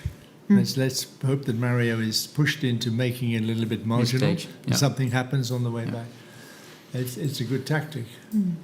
Mario is 400 meters below for the total energy. But did we see Mario around the turn? Can we look at his information, make sure he's on the way back? I think he made it, yeah. Yeah, he made it. Yeah, but did we made it on the data. And he's quite low now, 1,800. This is a bit disturbing. 62 kilometers left to go. You're not flying so fast. He will... Yeah, I think the poor data on Mario are a bit disturbing for now. We have no really good data. We will see in a few minutes because the value is completely disturbing too. Yeah, and Sebastian is 2,400. He's decided that let Mario take the risk. I'll take the altitude, you take the risk. And it's the sort of thing that you would expect from a very experienced pilot like Sebastian. You would expect him to psychologically now put the pressure on the guy in the front. So that the only way he can get in front of him is to push Mario into making a mistake. But maybe Mario is just a bit too cool for that. Maybe he's not going to be influenced. Yeah? We'll find out in a few minutes. Okay, so Mario leading. He has made a turn point, but he's missing like 500, 600 meters to make a final glide. We will see that in a few minutes. And he's chased by Oscar Sierra, Sebastian Cawa, and Kilo Whiskey. Gilles Navas from France, they are missing less, but they have not made the turn point for now, so they are like 10 kilometers behind Mario. And then we have another chasing group with Thomas Gostner from Italy, but still quite low for now, and they have not reached the first slopes of Pic de Bure. With Whiskey Golf, Bernard Hamann, also quite low, and they need to gather more energy before going to the slope of Pic de Bure. So there's another question we have to ask Mario tonight: why he didn't climb from Pic de Bure? Yes. What happened there? Maybe he had the option for the altitude, but he decided that it was tactically not the right thing to do. And like Luz is a turn point which is quite high, so he was not so high above the turn points. So it will be interesting to see what's going on. So if Claire's listening, we have more data. I think Mario is much more higher than we think at the end. Can you check Mario, please? Oh, yeah. So we asked Claire this evening when she talks to Mario. Mario is high. Mario made the job. 2,300. Right. So he probably did climb on the peak to get that. He's already. You can see on the right part of the screen some data with numbers, and this is The number is just if you are above 0, you have enough energy to reach the final line. And if you're below 0, you need to find a bit more energy. But I think we are a bit pessimistic on these numbers. Yeah. So he must have too much energy now, and he will push and push and push. He should be fine. But for now, it's still poor data from Mario. Yeah. So we'll need to wait a bit to gather more information. And we have Delta Zulu is not far behind, which is Bostian. He's done very well. And Peter Panic is there. He's not so far behind. So there's quite a good group at the front. It's changed quite a lot in the last leg. Whiskey Golf, he's there with them. Where's Thilo? We haven't seen what's happened to Thilo for a while. And Uli's there, not far behind as well. Can we focus on the Sebastian group so we can see the turning point with them? And I think they enjoy to ride the slope, which will be very interesting to see for the public.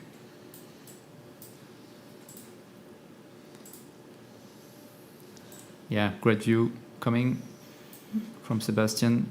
Yeah, we are on this beginning of the west slope of Pic de Bure with Sebastian Kawa and Gilles Navas together, 2,600 meters. And this will be interesting to follow them after the turn point. And if we can see also chasing group, perhaps Mike 7, if you have Mike 7. Yes, Mike 7 following along. Thank you. Perfect. Marius Pluskokas from Lithuania making a tremendous job today. He's flown extremely well, Mike 7. And definitely. We can see that behind him, Thomas is close by. He's not far behind.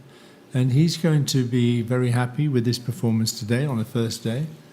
Thomas is very happy if he gets in the points, if he gets in the middle of the points. He knows that it's 7 days of competition, and you want to try to get points every day. So turn point. Second to last turn point. Let's say it's the last turn point because it's just a control point we have after that. So let's say it's the last turn point for Sebastian Kawa. 66 kilometers to do now. Gilles Navas, number 3. Marius is coming in behind in Mike 7. They're not far behind. Marius will be number 4 on the turn point. Kilo Whiskey goes a long way into the turning point. That's Gilles. He can remember the days of cameras when you went a long way into the turn point. This is not nice. Oh, yeah, I have the same problem. I remember the days. The turn points were for turning, not for going near to. Photography. I did my first championship with cameras. So I know what it is. Yeah. You don't look that old, Ben. Yeah, but yes, it was nice. We had some good memories with photos. It was nice. Oh yeah. So, bravo, Marius. Number 4 on this turn point. And now the pilots will head back directly to Saint-Auban. Will be interesting to check if we have something. See where Mario is, and we can look at the line of the final glide. Maybe we look at the image of the final glide bench soon, and then we can follow them as they come back. We can look at the video of the final glide route. Yeah, in a few minutes, yes. Yeah. So it's pretty flat all the way back now. Yeah. It's wide valley, no mountains in the way. It's lower, getting lower and lower the ground. Nothing really too much to worry about. They're not expecting in this wind to have any big bad situations with wave and things like that. So it should be pretty straightforward. And once the altitude's in the bag, it's in the bag and you can just run it. And as we can see, Mario it's not losing at all on the glide. His information is staying pretty much the same. That's a really good sign. Probably means he's actually gaining a little bit. And we will expect to see him speed up. His speed now is 219. He's really going. So if he's flying at this sort of speed, he's very confident. How do you manage this in the cockpit? How do you have something to calculate what altitude you need to reach a turn point or a final like this? Yes, it's a small computer that does all the calculations. Some pilots are able to calculate all all this information, but I'm using this computer. I'm using my eyes too, because if you don't trust in your arrival, it's quite difficult to push. And to fly so fast, so you have some some mountains that you know that you have to go over this to be in local of Saint-Auban. So if you manage to do that, you push on your glider without any problem. But from Pic de Bure, you can see already Saint-Auban? Not exactly, but you know where it is. Yeah, I think you can see the gap at Seastrong quite clearly. Yes, you see the pass of Seastrong very well. So you know there is no problem of safety, so you can push. And then you have to manage your altitude and your. Here today it's quite easy because you have a lot of cumulus, so you have to go under and go fast. So still top right of the screen you can see the numbers are turning, and Mario has more and more energy, has excess energy now, 175 meters, and Sebastian is gathering also energy. You can see that the minus is less and less minus, which is good also, good trend, and Gilles Navas, same trend. So it's all about a good way for all these pilots for this final glide. Mike 7, Marius Puskoskas, 4th, not so far away from Sebastian and Gilles, so perhaps we will have a bit of a battle also for this pack of glide pilots. But also Marius is flying much slower. So maybe we look at Sebastian's information in a moment, and we can see that Mario Kiesling is doing 200 kilometers an hour, and Marius Ruskowski, he was going much slower. He's speeding up a little now, but according to our calculator, they still they're much more marginal in their height. So we have a very exciting finish, and the guys coming into the turning point now, they're all going to come home okay. I saw Katrin Zenner, I saw 3 Victor, so Thilo Holliger from Germany, both together, I think, on the turn points. Yes, Katrin Zenner is making turn points. So they should be in the points. Thilo, Katrin should be in the points today. And it's a group of 4 to 5 pilots together, so there will be a battle also for the points there. Well, I think we're going to be stuck here until all these guys are finished, because we have to see all the points on. Yeah. And perhaps you can see the small video now about the finish from the north.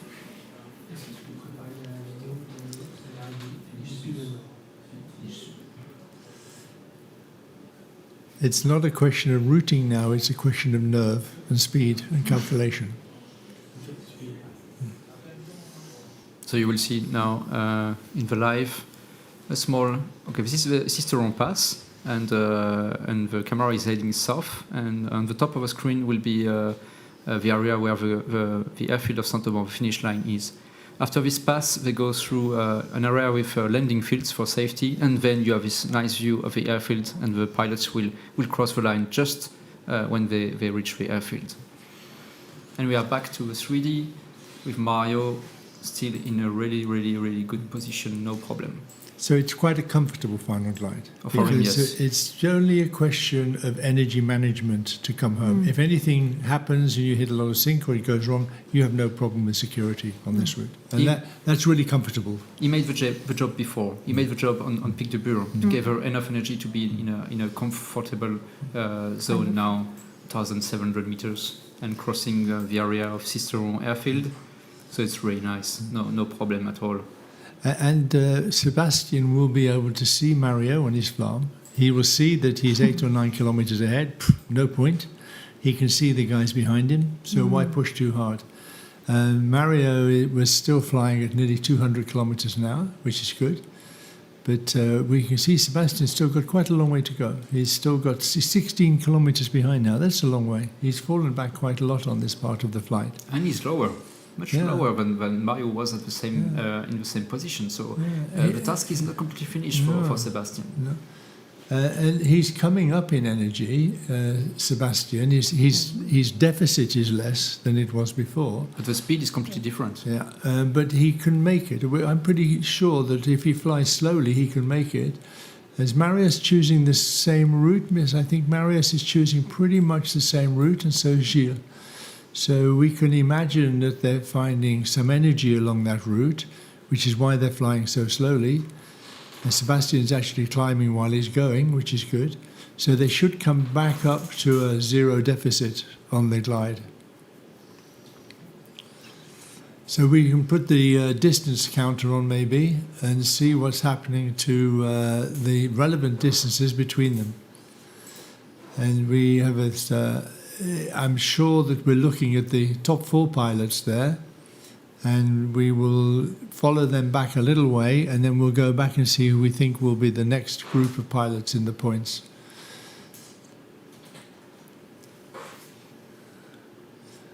So we got the distance counter coming up then, Benj. Is it going to work, do you think? For You want the distance on the right no, side? I was thinking the distance between the guys. We tried. Sorry? We tried.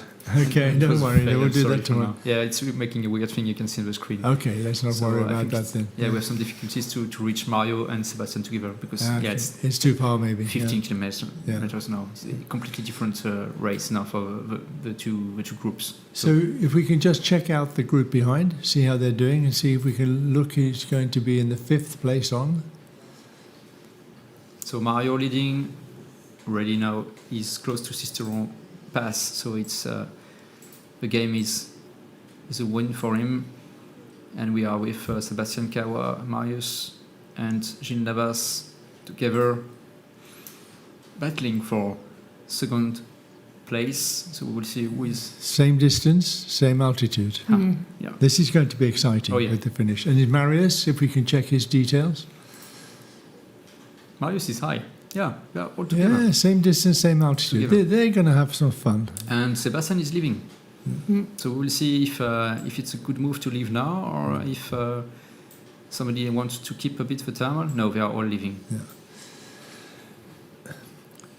So young blood versus old experience. This we have a fantastic situation here, where the youngest, most inexperienced pilot in the competition is sandwiched between the two most experienced and older pilots in the probably competition. Yeah, you're right. So it's going to be quite exciting for Marius to say, what am I doing here?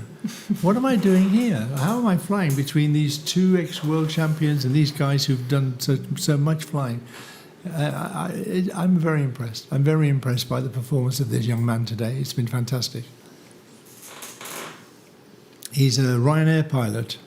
So I hope all the Ryanair pilots who are on furlough are busy watching today and cheering him on. So now we have put on the labels the altitude, because it will be a really sensitive information now to know who is winning in this final glide between these three in the same pack.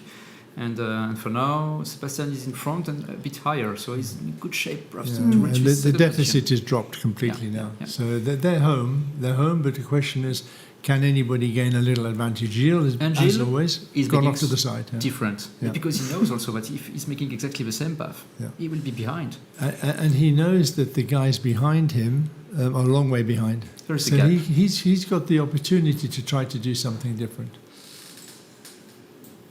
And we will see if it pays off during the race. So the next ones we have Bravo Kilo. Catherine Zenne from Germany with Werner Hamann from Austria. Yeah, and that's good. And who's that tucked in underneath them? We can't quite see the label. There's Thilo there. There is a French Lima Bravo. Echo Juliet, also Philippe Depechy is here. Lima Bravo is Max. Maxime Max is there with them. So Max could be in the money. Catherine could be in the money. Thilo is not far away. Thomas Kostner is not far away. So there will be an interesting group also with René Vidal now catching up with the group.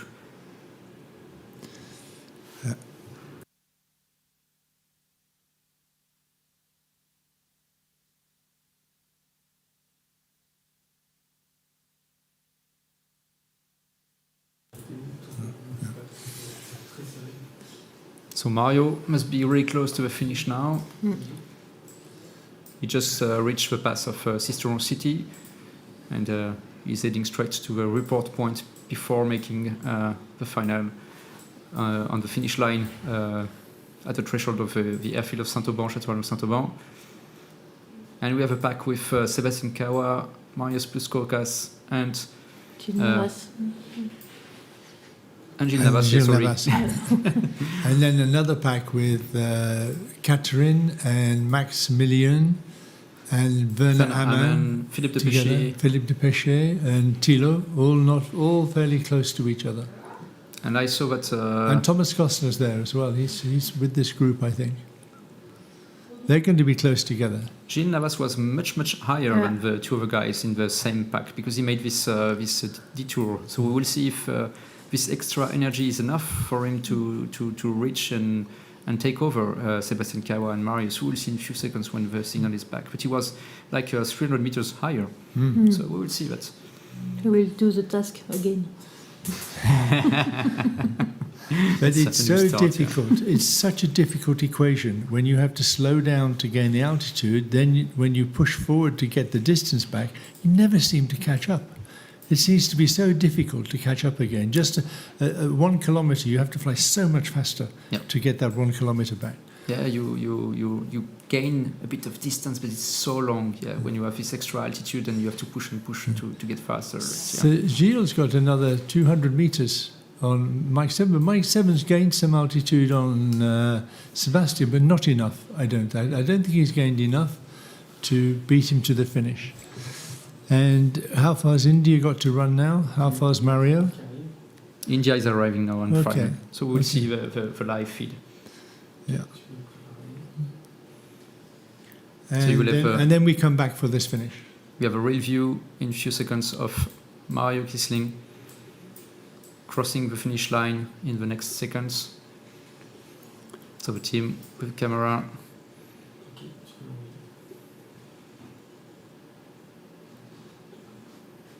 Is checking to get the best images of the final line with Mario, and then we'll go back to the group. So we should go back and wait for the group, watch the group come in, and we'll see Mario going through the finish line. Okay, so yeah, Mario is coming, yeah. Yeah, we can full screen that for a moment or two if they want. Such a great day for Mario. What day he made? Full screen. He made a really good job. Yeah, great flight. Oh. That's fantastic. Good job, Mario. Yeah. Mario is away. Blue sky thinking now. We will do better next day. Okay, let's go back to the race. Yeah, let's go back to the chasing group with Gilles Navas, Sebastian Kawa. We are losing a lot of data. It's a bit of shame. There we go. Mike 7 is 1,100 meters, and Sebastian is, where is Sebastian? He's about 1,200 meters. So yeah, he's gained that back. Yeah. He's not flying so fast now. 180. Yeah, because he's not so high. He didn't want to push it ahead. Yeah. You have to remember that we were quite lower than Mario at the same point in Pic de Bure, and then at the same point at the midpoint of his last leg. So they are paying a bit. Yeah, it's painful. Yeah. But maybe they're a little British. And they've slowed down to 170. It's not so fast now. And it could be that, well, they're going to get home. They always do. I don't know what happens, but they always do. And we have to be optimistic about that. And certainly there's no difference in altitude between Sebastian and Marius. But Gilles has gained a little bit. So I wonder if Gilles is cautious. Yeah, I wonder if he can convert that altitude into passing. And who's this sneaking up quickly behind? It's Catherine. Catherine's pushing herself forward. So what gliders do we have here? We have AS33. We have Ventus 3, I think, Mike 7. No, it's a G29. SG29. And then we have Ventus 3. And then we have a GS3 with and Catherine. With Gilles Navas and Catherine. We are both in GS3. Yeah. So it's quite interesting that we have quite a range here of performance in the gliders. Sebastian has dominated. It's interesting because Sebastian has to pull again. He's now flying 140 only. So he thinks that it's a bit short of energy, and he wants to gather a bit where he can some energy. Mike 7 is quite low. Mike 7 is quite low, 940, yeah. Oh, let's hope he doesn't spoil his day. It's been such a good day. He will pull hard now when he's going to the west part of this area on the slope of Gash. So yeah, now it's quite safe for Sebastian. Thousands.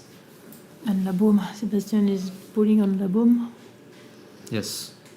And Gilles, it looks like he's lost the advantage it looks like Gilles has lost the advantage he had before. And there is a group with Catherine Zenner, and I don't know who is with Catherine Zenner, but there are two gliders together, two pilots.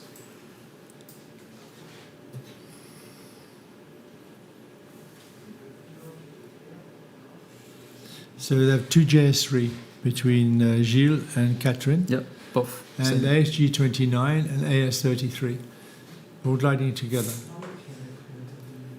Catherine seems to have caught up really well in this glide, and Whiskey Golf's not out of the equation because he's high.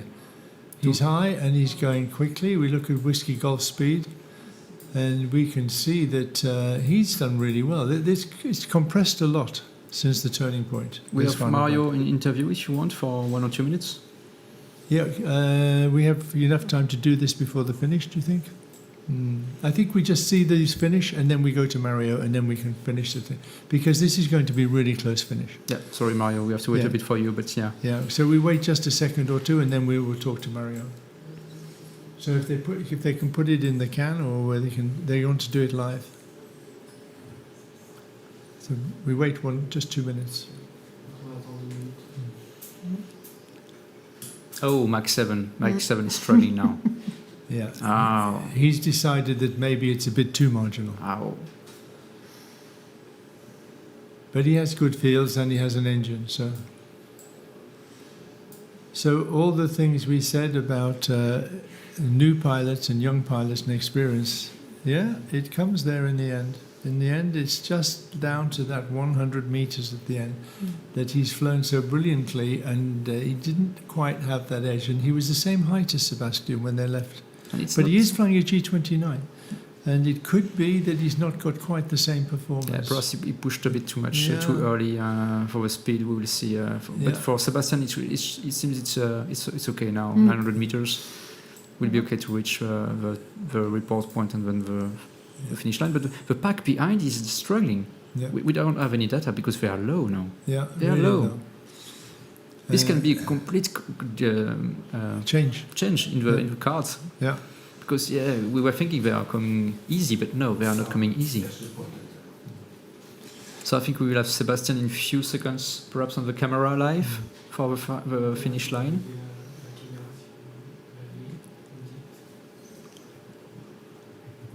Yeah, but all the pilots are too low.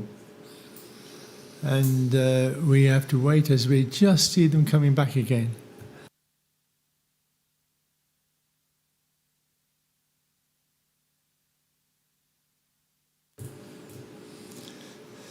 So when Sebastian finishes, maybe we have time to go to the interview, or we should wait just a second to see how this unfolds.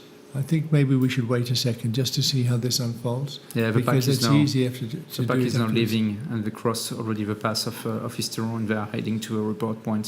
So Do you feel comfortable, Aude, at 900 meters now? Not so much, no. Not at all. The field is 400 meters. Yeah, and you have to cross at 500. Yeah, but you know, if you can just fly straight ahead and land ahead, and it's at least you're safely back on the field.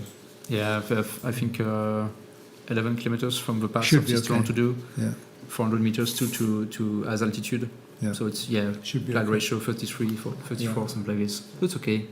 But it's not super comfort, and you could see that even for Sebastian, he had to pull and to use a bit of extra energy around. And we can see the speed, 160 kilometers an hour. Not so fast, yeah. It's not so fast. Oh, this is Marius. Yeah, and Marius is fallen behind the others now. So he's gone from third place into maybe sixth or seventh place because he has Brother Kilo and Whiskey Mike in front of them.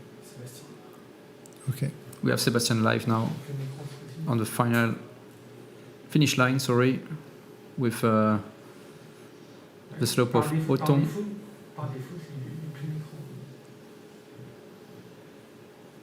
Yeah, it's good finish, and he seems to have plenty of energy now he's finishing. Will he be a direct landing, or will he have enough to make a pass?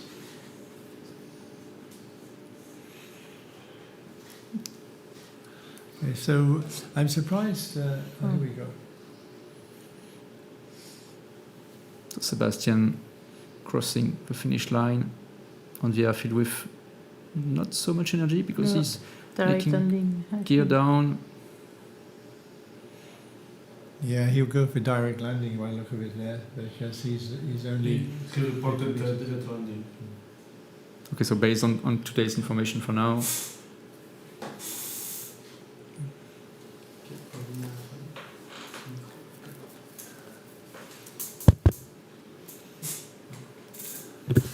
Okay, so we go back to see what's happened to the next 3 or 4 that should be coming in just behind. And we should be able to pick up the data from Mike 7 and Bravo Kilo, Whiskey Golf, and see the order in which they're flying. Maybe we look overhead if we can, and just to see the position as they come in onto the final approach there. So Kilo Whiskey, Gilles Navas is heading a bit, and then Bravo Kilo, Catherine Zene. It's a bit of poor data, so I'm sorry, it's a bit shaded, but they are there. And Whiskey Golf, Werner Amann, and Philippe de Péchy, Coach Juliette, I think, are coming also. Max 7, Marius plus Kokas are reaching the turn point. And we have some live from the finish line now with a pack of 5 gliders all together. And dropping water. You know that they have to follow the rules of 48 kilograms per square meter, so they have a bit of water in the wings to get to 48 kilograms per square meter. And nobody has extra. There's Catherine finishing now. And so that's good. So we go back just to watch the next ones coming before we finish the day, and we can go now to the interview with Claire, with Mario for the day.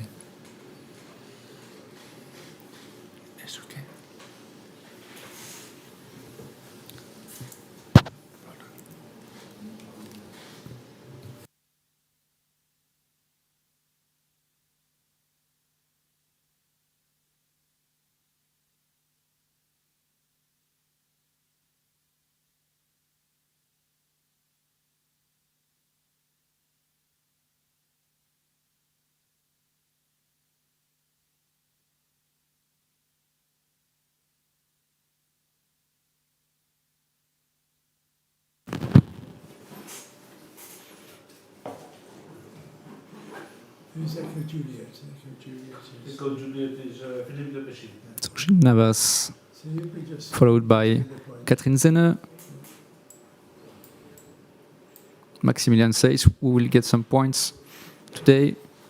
Echo Juliet, Philippe de Péchy on control points, rushing to the final line. It seems we have Marius plus Kokas, Mike 7, and then Whiskey Golf, Werner Amann. But we will go directly on the airfield with Claire, making interview of Mario. Okay. Let's go for Mario and Claire.